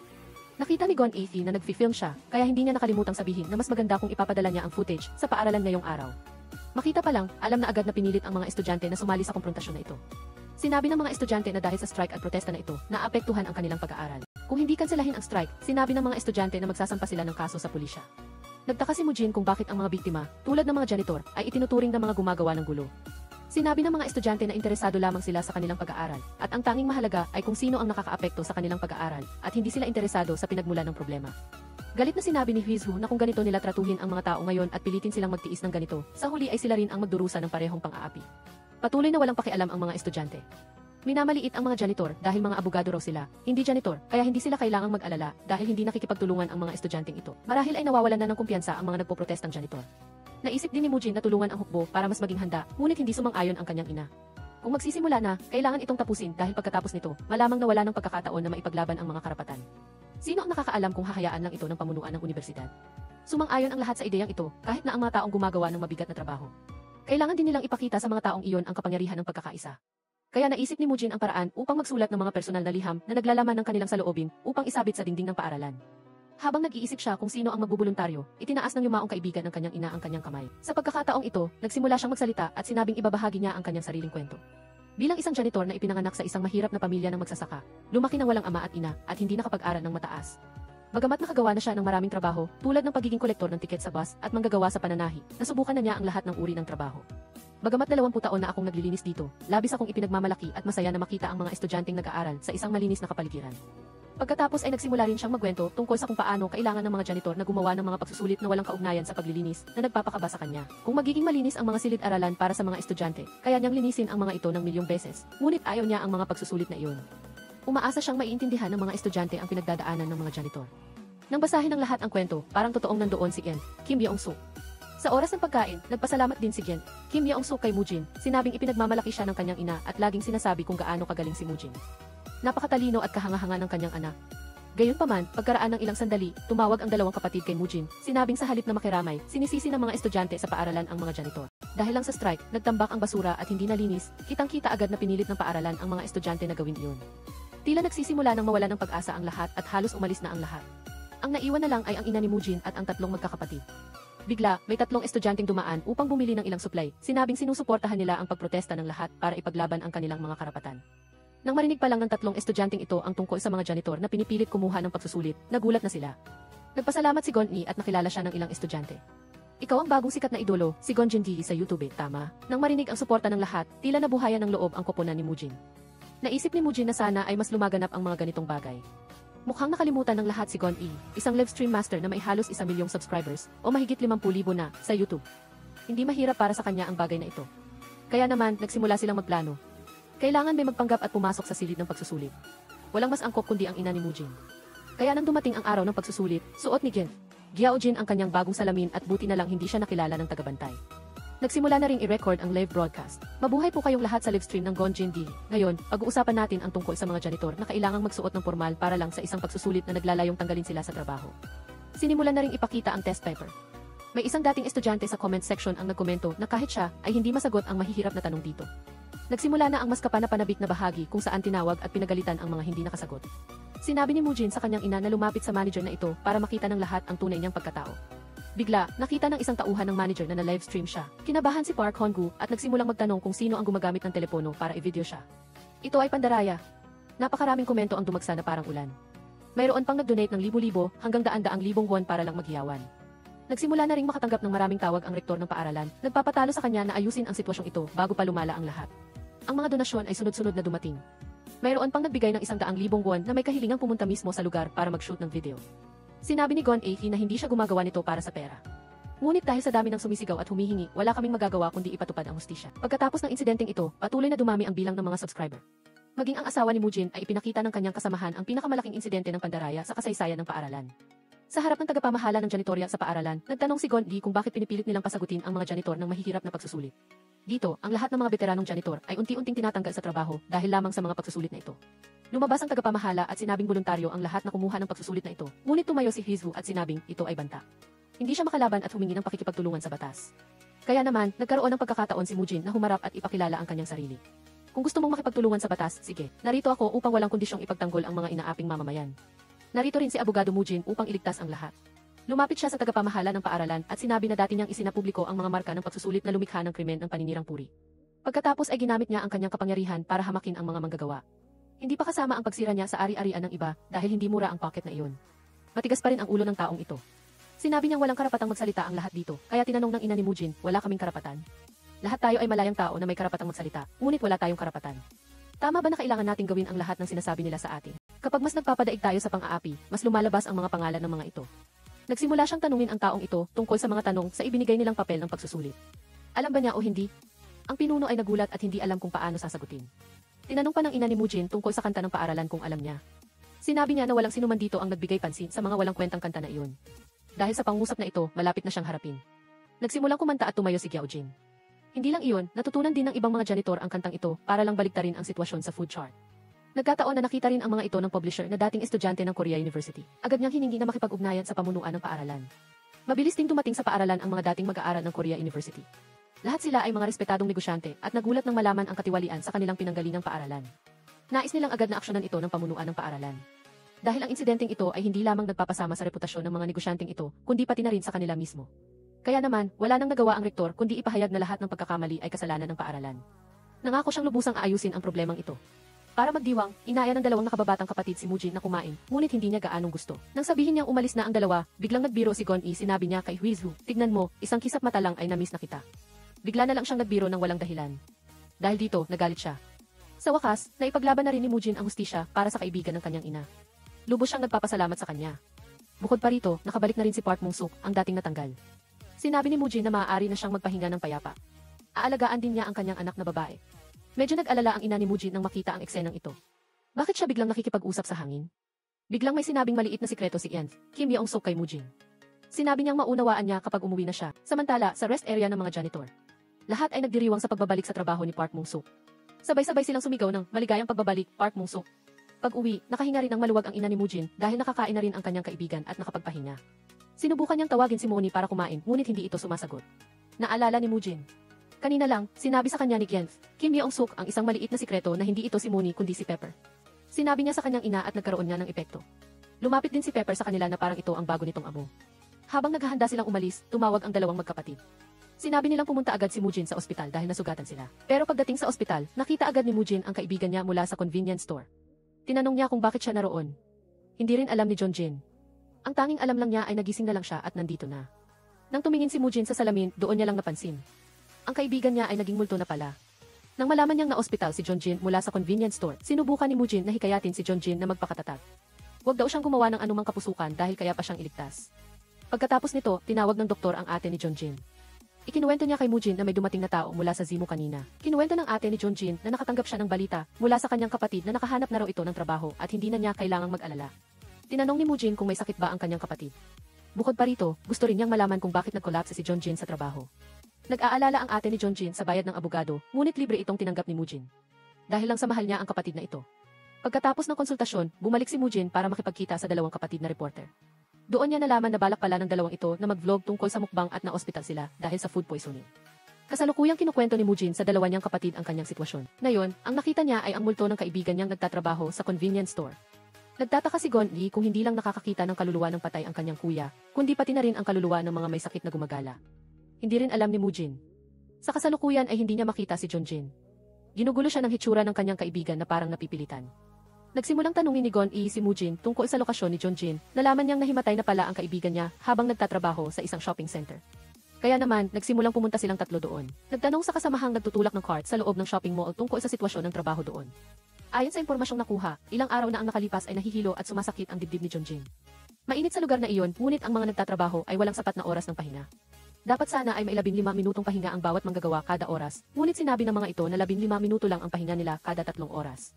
Bukod pa rito, walang air condition at nawalan pa si Gon-a ng 2 kuko sa paa habang nagtatrabaho.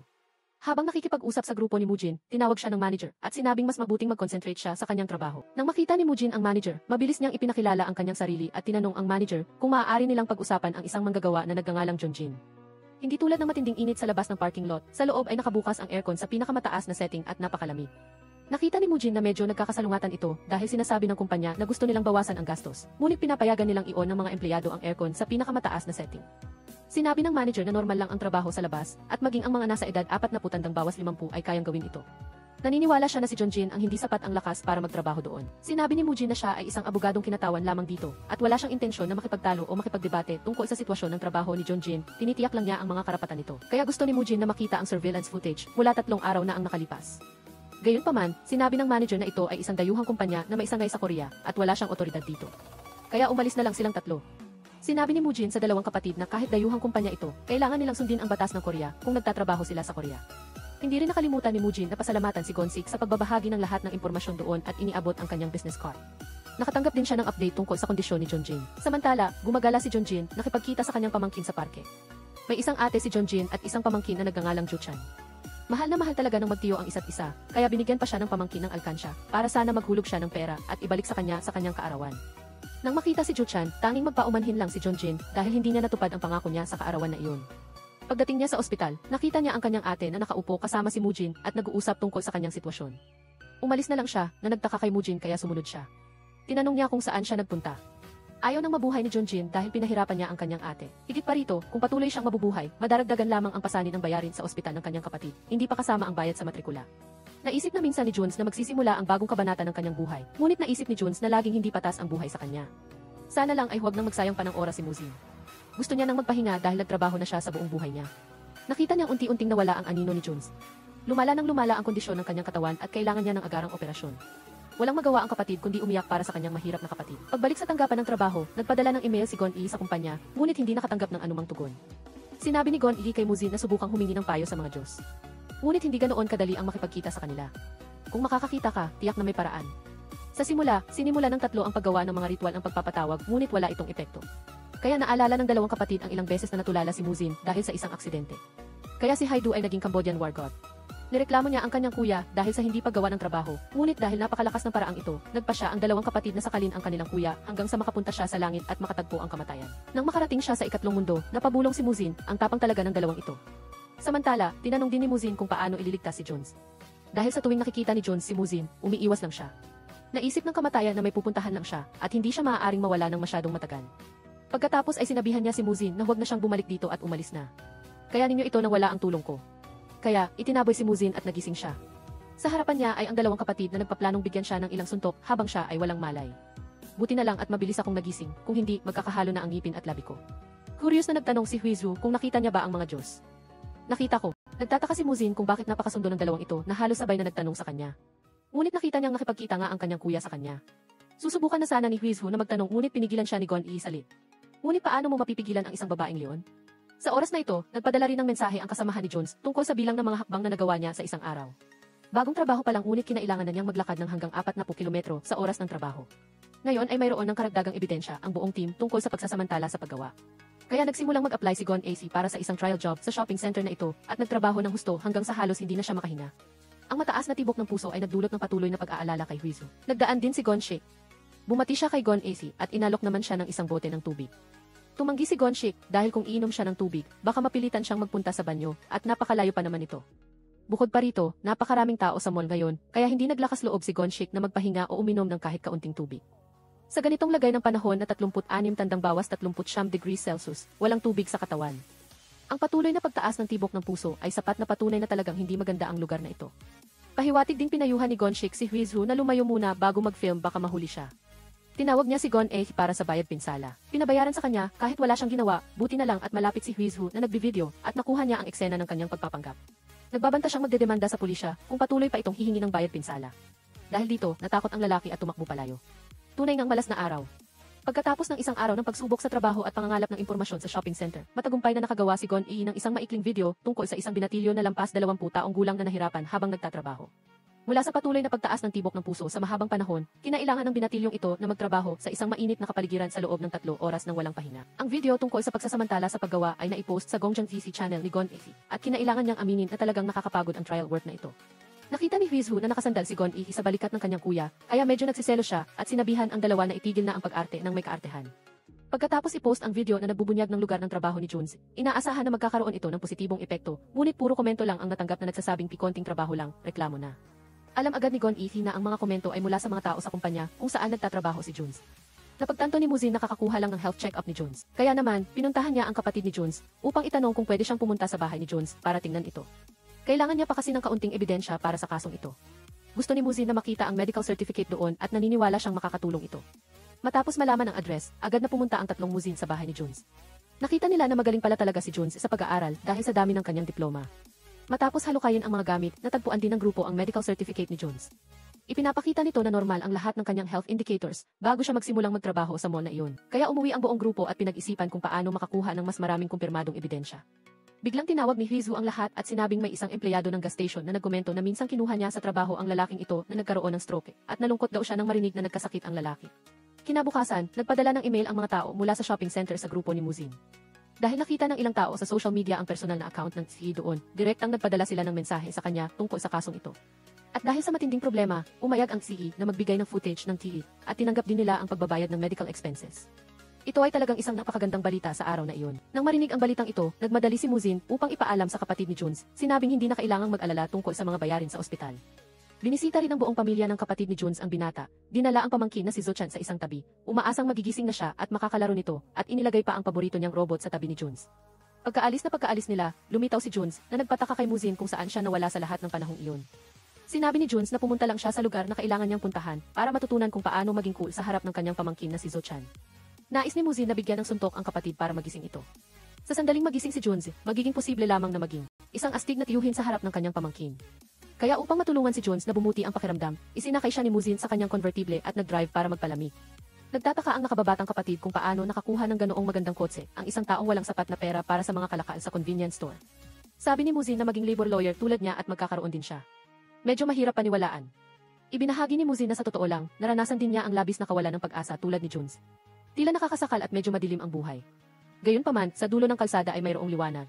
Pagkarating sa dalampasigan, nasasabik si Junes dahil hindi pa siya nakakita ng direktang ganoong kagandang tanawin. Samantala, dumating sina Gon A at Huizu upang makipagkita sa may-ari ng gasolinahan na dating kumukuha kay Junes.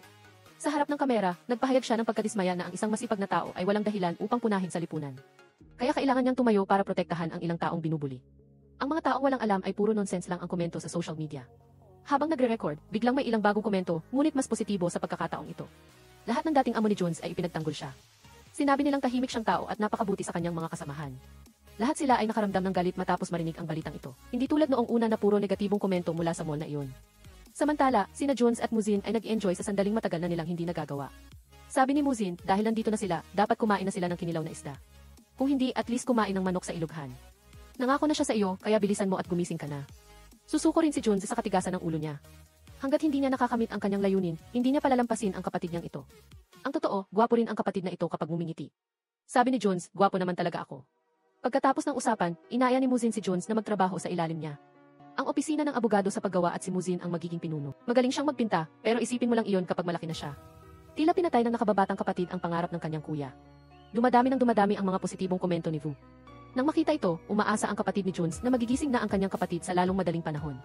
At pagkatapos, ang kaso ng stroke ni Junes ay mabilis na naipalabas sa telebisyon sa tulong ng kaibigan ni Gon E na si Eugene.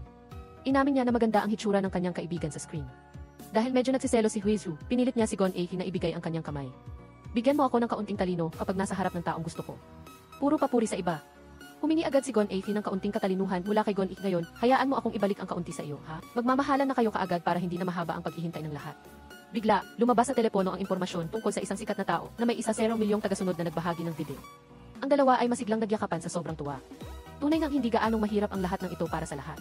Sa ospital, dahil sa pagsisikap ng mga kakilala at ng kanyang sarili, nagising din si Junes sa harap ng kanyang pamangkin at kapatid. Kinabukasan, habang namimili sila ng pagkain para ipagdiwang ang paggising ni Junes, seryosong sinabi ni Huizu kay Gon A na itigil na nila ang relasyon nila. Akala niya ay may nagawa siyang dahilan para magtampo si Huizu. Sino ang mag-aakala na gusto lang niyang tapusin ang pagiging malabo ng kanilang relasyon at maging magkasintahan sila? Sa unang araw ng kanilang pag-ibigan, nagtaka si Gon A kung bakit niya ito ginawa. Sinabi ni Huizu na natugunan niya ang 5 kondisyon na itinakda niya sa sarili. Una, matagumpay na makatakas mula sa ospital ng walang suot na blue gown. Pangalawa, ang kanyang pagsisikap sa pagtulak ng cart. Pangatlo, ang kanyang tamang pagbigkas ng Ingles nang makipag-ugnayan sa FE ng shopping center. Pang-apat, ang pagpasok ng barya para kay Junes para sa kanyang pamangkin. At ang huli ay ng taos pusong makipag-usap si Gon Yi sa ina ni Minwoo. Matagal na rin iyon nangyari, ngunit naantig pa rin si Huizu. Kaya niyakap ni Gon Yi si Huizu. Ang ganda mo talaga. Hindi siguro alam ng dalawang ito ang tungkol sa fairy godmother. Sumpain ang mga nagmamahalan, habang ipinagdiriwang ng lahat ang paglabas ni Junes mula sa ospital, walang pag-aatubiling inihayag ng dalawang ito ang kanilang relasyon. Napaisip agad ang kuya tungkol sa diwata. Pagkatapos ng pagdiriwang, nagsimulang magbisikleta ang 4 na magkakasama. Bigla, isang pamilyar na mukha ang nakilala ni Muzin, iyon ay ang kamatayan. Kaya sumigaw siya at sinabihan ang grupo na habulin ang mahiwagang Diyos na iyon. Simula nang mangyari ang kay Junes, naging tahimik ang opisina ng abogado ni Muzin. Walang sinuman ang nagbook ng kaso, kaya walang trabaho ang lahat. Bigla, tumawag ang dating kaibigan ni Muzin na abogado mula sa ospital. Sinabi niyang bisitahin siya dahil natamaan siya ng malas. Nagulat ang dalawang kapatid at hindi akalain na may kaibigan pala ang kanilang autistic na kuya. Pagdating sa ospital, ipinakilala ng dating kaibigan niyang abogado si Muzin bilang isang abogado ng paggawa. Dahil sa akin, hindi siya nag-atubiling bumiyahe ng malayo para bisitahin ako. Habang itinutulak ang wheelchair, sinabi ni Muzin, alam kong mangyayari sa iyo ang isang bagay dahil sa pag-inom ng alak. Pinayuhan lang ni Muzin ang kanyang kaibigan na huwag nang uminom ng alak at maging maingat sa kanyang buhay. Pagkaalis niya sa ospital, nakita ni Muzin ang isang grupo ng mga manggagawa na sumisigaw ng kisunog, sunog habang gumagapang papasok sa ospital. Alam niya agad na may bago siyang kaso para sa isang video na ipopost sa YouTube. Bumalik tayo sa nakaraan, ang mga manggagawang ito ay mga empleyado sa isang warehouse. Kabilang sa kanila ang isang manggagawang mukhang bata pa, parang baguhan. Pinayuhan siya ng lahat na maging masipag sa trabaho dito dahil maganda ang sweldo. Bigla, may lumabas na usok sa labas ng pinto na napansin ng binatilyo. Nakita ng iba na nakatayo lang ang binata, tulala. Nang simulan nilang bigyang pansin, nakita nilang kumalat na ang apoy. Sa labas, may iba pang manggagawa na nakakita na rin ng usok. Agad silang tumakbo para ipaalam sa foreman ng warehouse. Pagkatapos, mabilis niyang pinapunta ang lahat upang apulahin ang apoy. Dahil ang warehouse ay hindi nilagyan ng espesyal na kagamitan sa paglaban sa sunog at walang fireproof insulation, mabilis na kumalat ang apoy. Bukod pa rito, hindi rin magamit ang fire extinguisher dahil napakaluma na nito. Bigla, nang subukan ng isang tao na gumamit ng fire extinguisher, sumabog ito. Agad siyang namatay sa harap ng lahat. Sa sobrang takot ng manager, sinabihan niya ang lahat na subukang apulahin ang apoy. Samantala, nagmamaneho siya palayo. Ang mga tao sa loob ay hindi makalabas, kaya namatay sila sa pagka-suffocate. Kaya, habang nanananghalian ang dalawang kapatid sa bahay, tinawag silang lahat ni Muzin para pumasok. Nagtaka ang dalawang kapatid, may multo ba dito? Hindi lang isang multo, kundi isang buong grupo. Ipinahayag din sa balita sa GK ang impormasyon tungkol sa sunog sa warehouse kamakailan. Ayon sa impormasyon, bawal magdala ng cellphone ang lahat ng manggagawa habang nagtatrabaho, kaya walang nakatawag ng bombero sa oras. Nalungkot ang lahat ng tao sa opisina. Nagsimula silang sisihin ang manager na si Choi. Mayroon namang mga taong may mga asawa at maliliit na anak na naghihintay sa kanilang pag-uwi. Natuklasan ni Gon Aiki na may ilang katulad na insidente ilang taon na ang nakalipas. Hindi sila naglagay ng kagamitan sa paglaban sa sunog upang bawasan ang gastos na nagdulot ng mabilis na pagkalat ng apoy at pagkamatay ng maraming tao. Pagkatapos nito ay binayaran nila ang insurance para sa pinsala at ang nasunog na bodega. Talagang mga kumpanyang lumalabag sa batas. Masakit ang ulo ni Huizhu nang bigla siyang pinigilan ng kanyang kuya. Sinabi niyang may mga nakaupo na sa lahat ng lugar na ito. Ayon sa investigasyon ni Gon Aiki, bihira lang malutas ang mga ganitong kaso. Ngunit tiniyak ni Muzin sa lahat na ang mga salarin ay tiyak na mapaparusahan. Sa panig naman ng kumpanyang nagmamay-ari ng bodega na iyon, ang mga pinuno sa kumpanya ng konstruksyon ng Mayongum ay nagplano na dakpin ang manager na si Choi sa repair shop. Kahit na 20 taon na siyang nagtatrabaho doon, hindi pa rin gaanong pinagkakatiwalaan ng direktor ang taong ito at gusto niyang takpan ang lahat ng ebidensya. Hindi naman alam ni Manager Choi kung paano haharapin ang kasong ito. Pinayuhan lang siya ng pulis na umuwi at ihanda ang kanyang sarili para sa mga kasong sibil. Ngunit paglabas niya sa istasyon ng pulis, dinakip si Manager Choi ng mga tauhan ng kumpanya ng konstruksyon at isinakay sa sasakyan. Alam lang nilang kumuha ng impormasyon tungkol sa pagpatay kay Manager Choi at kumita ng pera. Alam ni Choi na nasa panganib siya, kaya hindi siya nagpatalo at sinadya niyang magulo. Hinabol niya ang sasakyan sa buong kalye upang makauwi lang. Pagkatapos ng pakikipaglaban, nagawa rin niyang buksan ang pinto ng sasakyan at lumabas. Pagkatapos ay matagumpay siyang nakatakas mula sa pagkakadakip. Samantala, ang mga manggagawang namatay sa sunog ay nanatili sa opisina ni Muzin, nagtataka kung bakit hindi sila makaalis sa lugar na ito. May nagsabi na ang mga multo ay karaniwang naaakit sa mga taong makakapagbigay ng katarungan para sa kanila. Ang tanging problema ay hindi gaanong mapagkakatiwalaan ang abogadong ito sa paggawa. Nagising si Muzin na sumasakit pa ang ulo at tinanong ang mga tao kung bakit sila nananatili doon. Isang tao ang tumayo at sinabing sinubukan na nila, ngunit sa huli ay napunta pa rin sila rito. Dumating din ang dalawang kapatid para maghiganti. Pinakita nila kay Muzin ang video kagabi kung saan dalawang lalaki ang dumakip sa isang lalaki pagkaalis nito sa istasyon ng pulis. Sa kalsada, nakita rin sa video ang pagtatangkang tumakas ng lalaki mula sa sasakyan. Nakilala agad ng mga multo na iyon mismo si Manager Choi na iniwan silang namatay sa sunog. Samantala, galit ang direktor ng kumpanya ng konstruksyon sa kanyang mga subordinates. Sinabihan na sila dati pero hindi pa rin nila mahuli ang manager na iyon. Kung hindi nila magawa ang kanilang trabaho, dapat silang magsama-sama para masira. Samantala, nagsimulang mag-isip si Muzin at ang kanyang mga kapatid.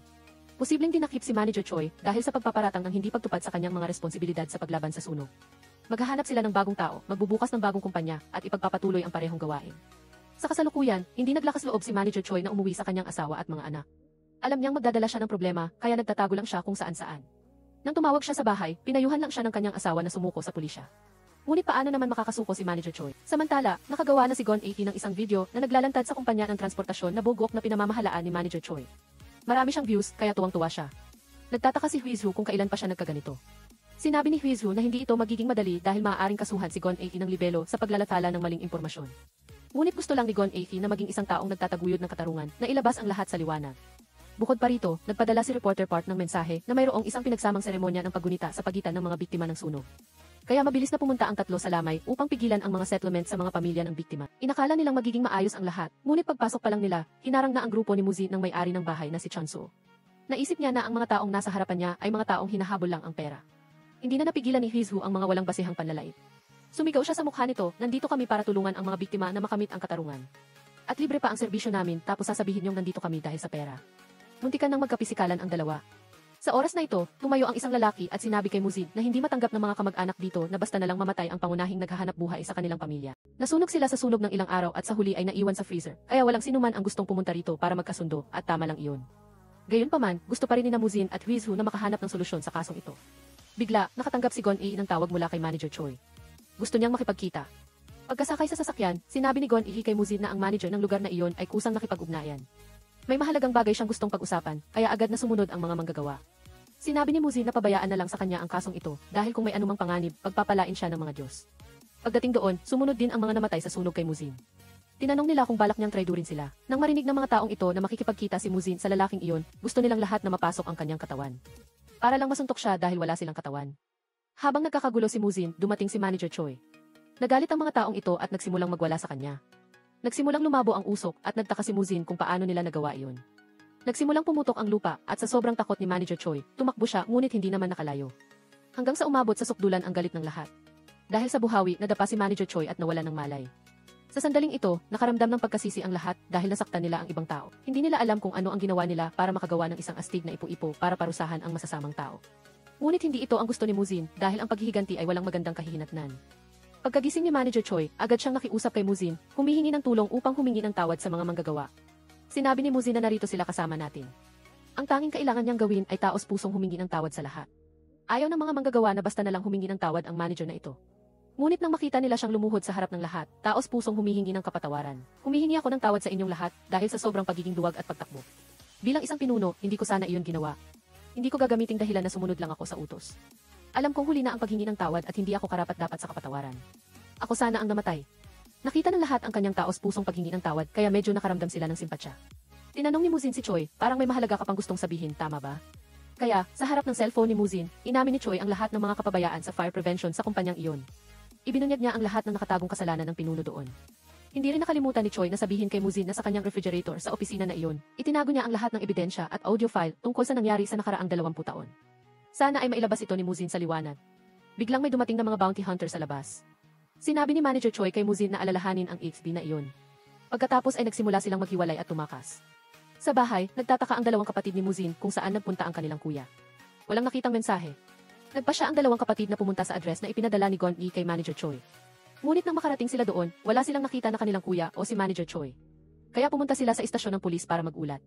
Ang tanging problema ay hindi rin makatulong ang pulis. Pagkabalik, nag-alala ang dalawang kapatid dahil walang balita sa telebisyon tungkol sa sunog sa warehouse. Nagtaka sila kung saan nakabaon ang kanilang kuya na si Muzin.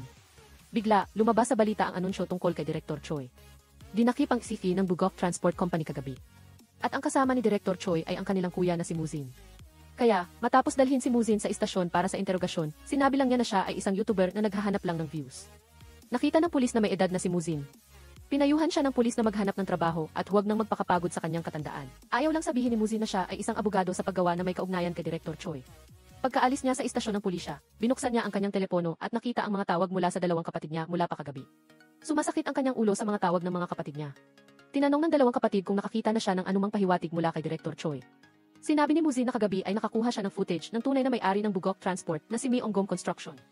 Ang mga dokumento na may kaugnayan sa kumpanyang iyon ay iniwan ni Director Choi sa isang HB na nakalagay sa refrigerator sa opisina.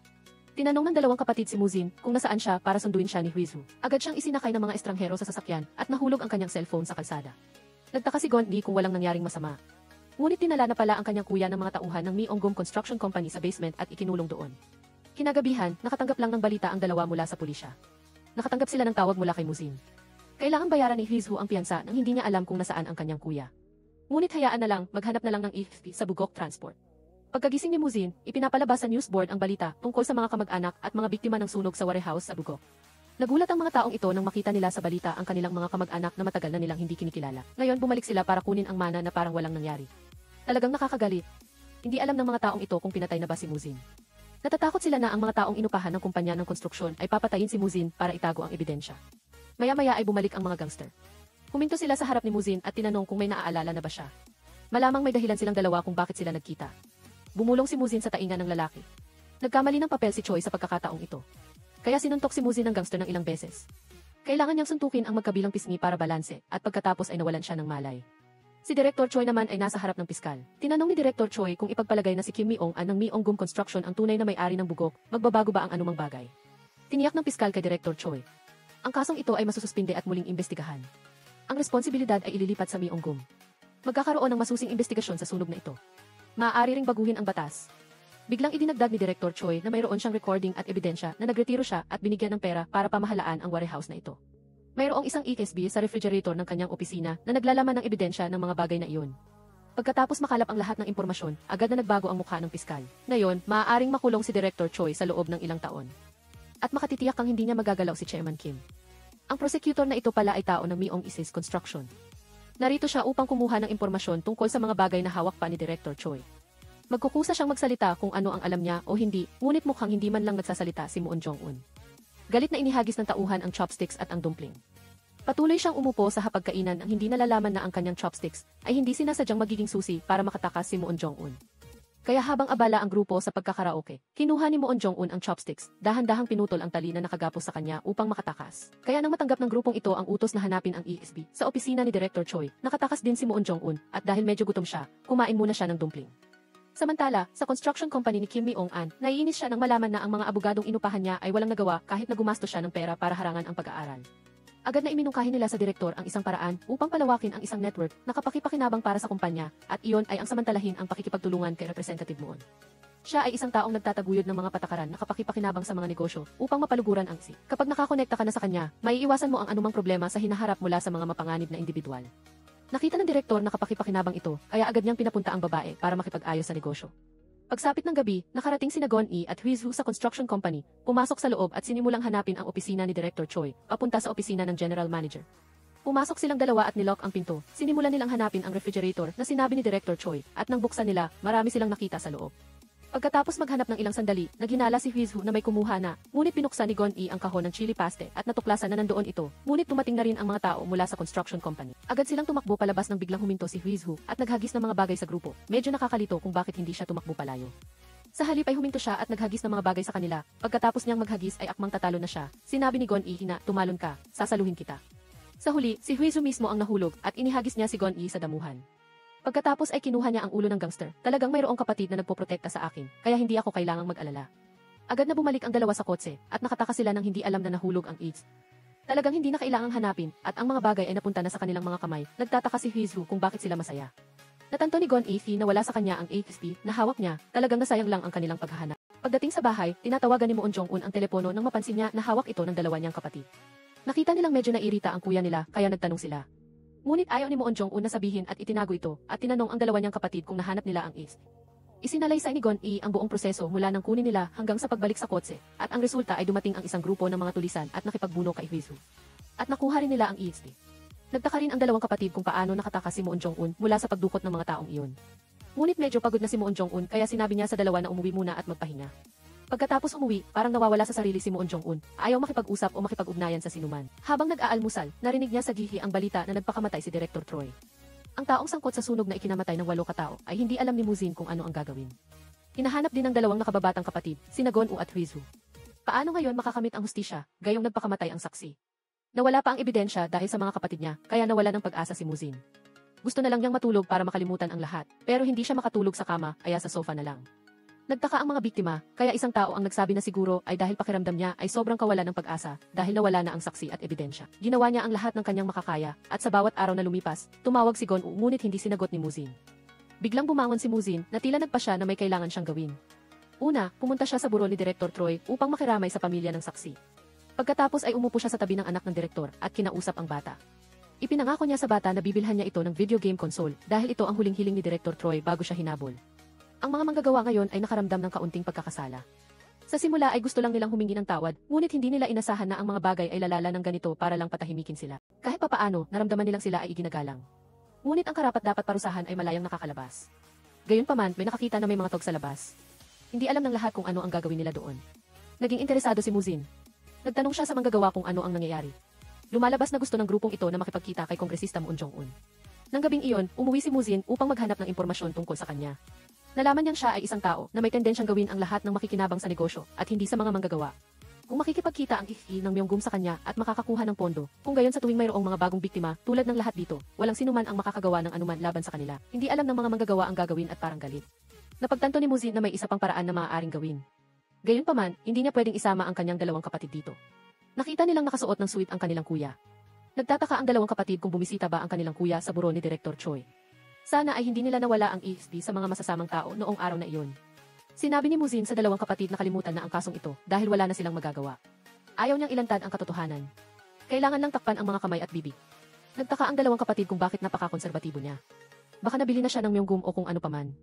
Inamin ni Muzin na siya ay nabili. Nagulat ang dalawang kapatid at pagkatapos ay nadismaya. Sinabi niyang hindi siya maaaring gumawa ng walang bayad sa buong buhay niya. Nagtampo si Huizu at umalis. Para bang nagkamali ang kapatid na ito sa taong pinagkatiwalaan niya. Parehong nadismaya si Gon-woo, ngunit ito ang kailangan ni Muzin gawin. Dahil ang bagay na gusto niyang ayusin sa pagkakataong ito ay hindi maaaring isama ang kanyang dalawang kapatid. At ang bagay na ito ay mangangailangan ang tulong ng mga espiritu rito. Sa pulong at paglagda sa pagitan ng si Choi at Kongresista Moon, pumunta si Muzin sa Myeonggon Corporation upang maghanda para sa huling laban. Ang gagamitin niya sa laban na ito ay ang kapangyarihan ng mga manggagawa, tulad ng dati na ginamit ng lahat kay Director Choi sa pamamagitan ng galit. Sinubukan ni Muzin na utusan ang lahat na magalit, para makita kung maglalabas ba ng kapangyarihan. Ang problema lang, wala ng gasolina para masunog ng mabilis. Kaya hindi pa rin naisaaktibo ang kapangyarihan ng lahat. Naalala niya na kailangan nilang maramdaman ang nag-aalab na dugo. Para matalo ang kalaban, nagpa siya si Muzin na gumamit ng psikolohikal na atake. Mamuhay ba kayo sa kahihiyan habang buhay? Ang malakas ay mananatiling malakas at ang mahina ay magtatago lang sa isang sulok. Kung patuloy kayong magiging ganito, mananatiling ganyan ang buhay ninyo. Tulad ninyo, bawat taon mahigit 800 tao ang namamatay dahil sa paggawa sa maliit na bansang ito. Lumabas na 15 katao ang namamatay bawat linggo at hindi bababa sa 2 malulusog na tao ang namamatay araw-araw. Bakit walang nakakakita na kakaiba at tinatanggap ang walang katuturan at nakakainis na katotohanan ito? Siguro masyado na kayong komportable sa buhay na basta na lang sumusunod. Nagsimula na ring uminit ang dugo ng mga taong ito. Ito mismo ang epekto na gusto ni Muzin. Huwag kalimutan ang pakiramdam na ito. Kaya habang nag-uusap ang SE ng kumpanya ng konstruksyon at Kongresista Moon tungkol sa kooperasyon, dinala ni Muzin ang kanyang hukbo ng mga may superior na kakayahan, na nagpahayag na siya ang Diyos ng kamatayan na magdadala sa lahat ng mga taong ito sa impyerno. Inakala ng iba na nagpapatawa lang si Muzin. Kaagad niyang ginamit ang kapangyarihan ng pagyanig at sinimulang ilahad ang mga krimen na ginawa ni Director Kim. Pinilit niya itong aminin na siya ang sanhi ng sunog sa Bugok Transport, na kumuha ng 8 inosenteng buhay doon. Pagkatapos ay ginamit niya ang pera upang pilitin ang mga desperadong pamilya na sumang-ayon na ayusin ang kaso. Bukod pa rito, nakipagsabwatan ang homo na ito sa mga politiko upang protektahan ang kanilang sariling interes.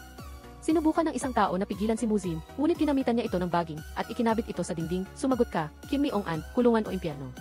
Ang kongresista ay patuloy na sumisigaw, kinailangan ni Muzin na gamitin ang kanyang sariling salamangka upang takutin ang mga taong ito. Ginawa niyang aminin ni si Kim ang lahat ng kanyang kasalanan sa harap ni Muzin.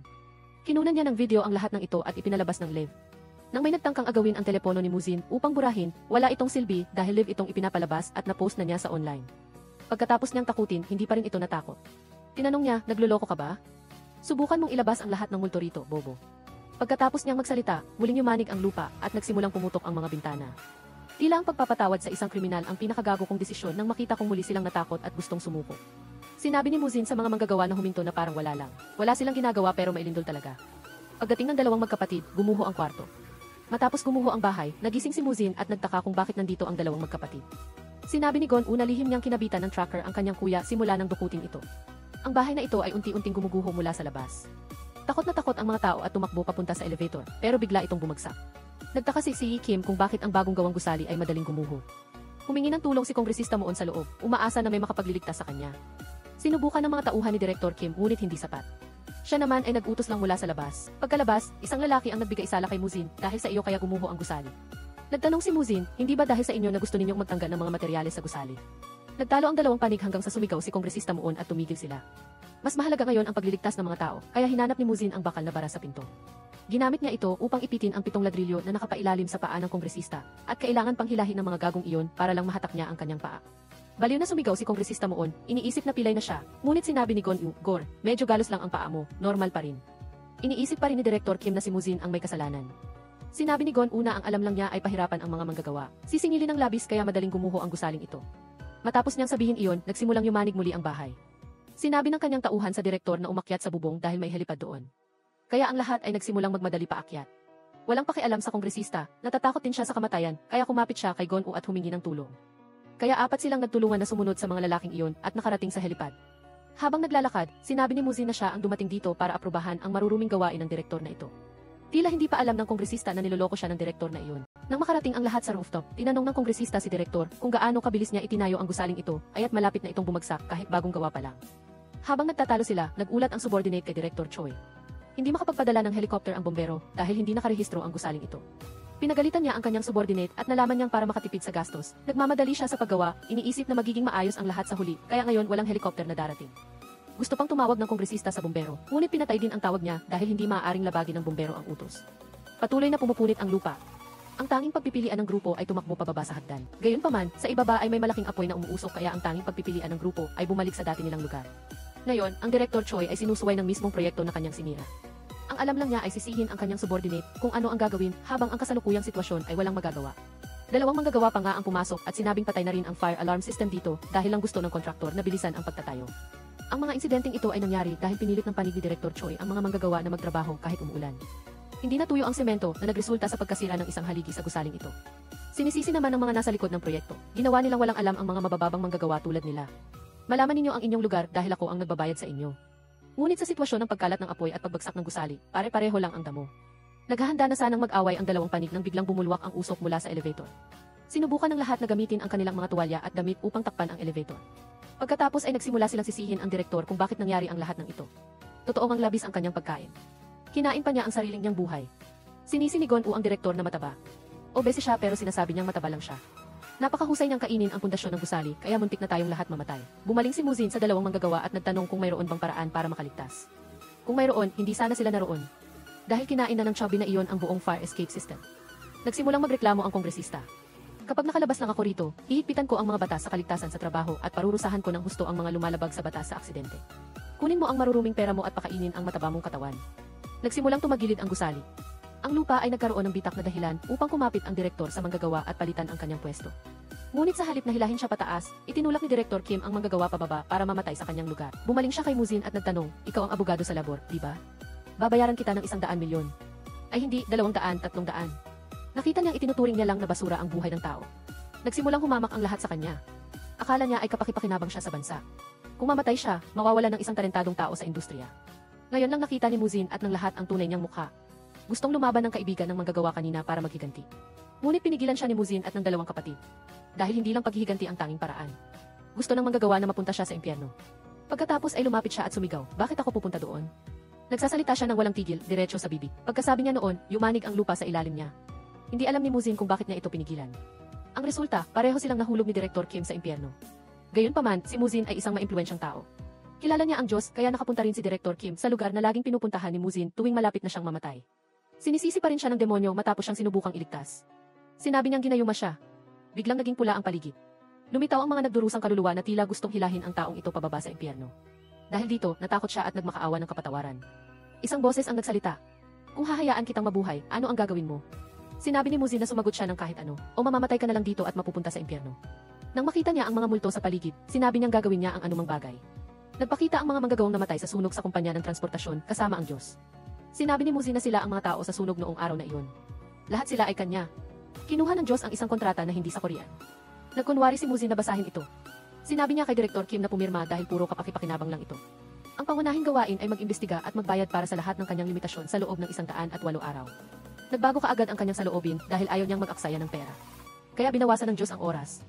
49 na araw na lang para magpakabanal siya o mapupunta siya sa impyerno. Dahil sa takot na mapunta sa impyerno, napilitan siyang gamitin ang kanyang dugo upang pirmahan ang kontrata. Kung lalabagin niya ang kontrata, kaagad siyang mapupunta sa impyerno. Kaya naman, sumang-ayon si Director Kim at walang tigil na tumango. Bumalik ang oras sa puntong kinukunan ni Muzin ang bahagi kung saan pumayag si Director Kim na gawin ang lahat. Palabas na pala na ang kamatayan ay nagpakita sa kanya ng isang bahagi ng hinaharap. Nang mapagtanto na delikado ang gusali, kaagad na inutusan ni Director Kim ang lahat na umalis. Bago gumuho ang lahat, pinaupo pa niya ang dalawang manggagawa kanina. Naging mas mabuting tao siya. Nang umuwi, tinanong siya ng kanyang mga subordinate, kailangan ba talagang kanselahin ang grand opening at ayusin ang lahat? Ganoon ay magastos. Balak niyang ibalik ang lahat sa dati. Akala niya ay hindi na siya bibisitahin ng kamatayan, ngunit biglang sumabog ang bumbilya sa itaas ng kanyang ulo. Sa kanyang kamay ay ang parehong marka ng dugo mula nang pirmahan niya ang kontrata. Mukhang kailangan na talaga itong ayusin. Kaya pagkatapos matanggap ni Muzin ang balita na ayusin ni Director Kim ang kanyang pagkakamali, ipinaalam niya sa lahat na maghintay lamang na tuparin niya ang kanyang pangako. Mula sa insidenteng ito, nagsimula ang kongresista na magsalita tungkol sa paghihigpit ng batas sa paglabag sa aksidente sa trabaho. Gusto niyang makipagtulungan sa lahat ng naroroon sa bulwagan ngayon upang makahanap ng mga solusyon at estratehiya. Nagbago rin ng 180 degrees si Director Kim. Siya ang nangasiwa sa pag-iinspeksyon ng lahat ng mga kulang at hindi ligtas na proyekto, at ipinahayag niya sa media na siya ang mamamahala sa aspetong ito upang lubos na mapanatag ang lahat. Si Muzin naman ay nakasama rin sa balita at naging sikat matapos ang kaso ni Director Kim. Malaki ang posibilidad na maraming kliyente ang kukuha sa kanya sa hinaharap. Dahil sa ganoong paraan, ang buhay ng isang abogado ay patuloy na unlad. Matapos mapanood ang balita, natuwa rin ang lahat dahil hindi na sayang ang kanilang pagkamatay. Dahil sa kanila ay mababawasan ang bilang ng mga taong namamatay ng hindi makatarungan. kaya't gumaan ang pakiramdam ng lahat. Gayunpaman, ang mga masasamang manggagawa ay may isa pang kahilingan. Narito ang kahilingan na ihatid sila ni Muzin sa bawat miyembro ng kanilang pamilya. Itinuring ito bilang huling pagkakataon na makita ang kanilang mga mahal sa buhay bago umalis sa mundong ito at pumayag si Muzin. Sa ganoon, nakilala ng mga manggagawa ang kanilang mga pamilya sa huling pagkakataon bago sila tuluyang umalis sa mundong ito. Matapos ang lahat, biglang nakatanggap si Muzin ng tawag mula sa kanyang asawa at nagtanong sa dalawang kapatid kung dapat ba niyang sagutin ito. Inisip ng dalawang kapatid na baka magkabalikan na sila. Tumawag si Mizu at sinabi kay Muzin na umuwi na sa kanilang mga magulang dahil hinihintay na rin siya ng lahat sa bahay. Pagdating niya sa bahay, lumabas ang nakatatandang kapatid ni Muzin. Totoo nga, nagbago ang kanyang nakababatang kapatid simula nang lumabas siya sa tsi. Sinasabi nilang yumuyuko ang uhay ng palay kapag hinog na, ngunit sa aking kapatid, hindi lamang siya yumuko kundi lumago pa nga. Sumunod lang si Nomudin sa kanyang kapatid pauwi. Nakita niya ang kanyang asawa sa kusina na nagluluto ng bigas, na nagparamdam kay Nomudin na mas masaya ang lahat ngayon kaysa karaniwan. Napangiti pala ang kanyang ina dahil nagdesisyon si Mizu na bumalik dito. Hindi man masaya ang mukha ni Nomudin, ngunit sa loob niya ay tiyak na masayang masaya siya. Ngayon pala ang anibersaryo ng kamatayan ng kapatid ni Nomudin. Namatay siya ilang panahon na ang nakalipas sa isang insidente ng pananaga sa construction site. Bukod pa rito, hindi inako ng kumpanya ang responsibilidad at nagpadala pa ng mga bulaklak na labis na nagpagalit kay Nomudin noon. Sa hapagkainan, sinabi ng ina ni Muzin na hindi na niya nakikita ang kanyang anak sa ulan. Sinabi naman ng kanyang kuya, ayos lang ako. Lumalabas na matagal ang patay ang kanyang kuya. Nakikita lang ni Muzin ang multo kaya akala niya ay nasa tabi niya ang kanyang kuya. Nang makita niya ang kanyang kuya, napaluha rin si Muzin. Hindi niya akalain na napakahalaga ng isang araw kasama ang kanyang pamilya. Pagkatapos ng hapunan, nagpasalamat si Muzin kay Mizu sa kanyang pagdating. Lumabas ang kanyang kuya matapos umuwi ang asawa ni Muzin. Alam mo ba kung ano ang pinagsisisihan ko? Tanong niya sa kanyang nakababatang kapatid. Iyon ay ang hindi ko pagsasabi ng mga salita ng pagmamahal sa taong mahal ko. Pagkatapos sabihin iyon, umalis na ang kanyang kuya dahil tapos na ang lahat. Mag-ingat ka, kapatid. Kinabukasan sa opisina, biglang nakatanggap si Muzin ng magandang balita na labis na ikinaintriga ng kanyang mga kapatid. Lumabas na ang stock na binili niya dati ay tumaas ng 730%. Agad siyang sinabihan ng dalawang kapatid na ibenta ito at balikan ang kanyang asawa. Sinunod niya ang payo ng kanyang mga kapatid. Ibinenta niya ito kahit gusto pa sana niyang tumaas ng kaunti. Pinayuhan siya ng dalawang kapatid na dalhin ang pera. Sapat na iyon para maging maganda ang relasyon niya kay Mizu. Ginawa rin ito ng dalawang kapatid upang matulungan si Muzin na makabalik sa kanyang asawa. Umuwi sila sa bahay ni Huizu at nagpakita ng pagmamahalan. Nakakairita ba sa atin na makita ang kanilang paglalambingan? Balak ng ate na paalisin si Gondu, ngunit bahay ito ni Huizu, kaya wala siyang magawa kundi panoorin ang dalawang kapatid na maglambingan sa harap niya. Kaya habang inilalakad ng kanyang asawa ang aso nilang si Poco, matamis na sinabi ni Muzin na susunduin niya ang aso at siya. Nagtatampo pa rin si Mizu. Sino ba ang gustong umuwi kasama ka? Sabi niya. Pagkatapos ay kinuha ni Muzin ang kanyang paislip. Sinabi niyang nakuha na niya ang karamihan sa kanyang retirement money at inilagay iyon doon. Ginawa niya ito bilang kabayaran sa kanyang mga nakaraang pagkakamali kay Mizu. Ipinangako niyang hindi na niya muling hahayaan na maramdaman ng kanyang asawa ang pag-iisa. Lahat ng desisyon ay sasangguni muna niya sa kanyang asawa. At higit sa lahat, humihingi ako ng tawad. At mahal kita, Mizu. Nang makita niya ang pera sa kanyang bulsa at ang gwapong asawa, pumayag si Mizu na makipagbati kay Muzin. Gayunpaman, may isa pang huling bagay na gustong gawin si Muzin. Ito ay ang hanapin ang Diyos na nagbigay sa kanya ng pangalawang pagkakataon upang muling simulan ang kanyang buhay kasama ang dalawang kapatid. Tapos na ang pelikula. Mag-subscribe sa channel para sa iba pang kapanapanabik na pelikula.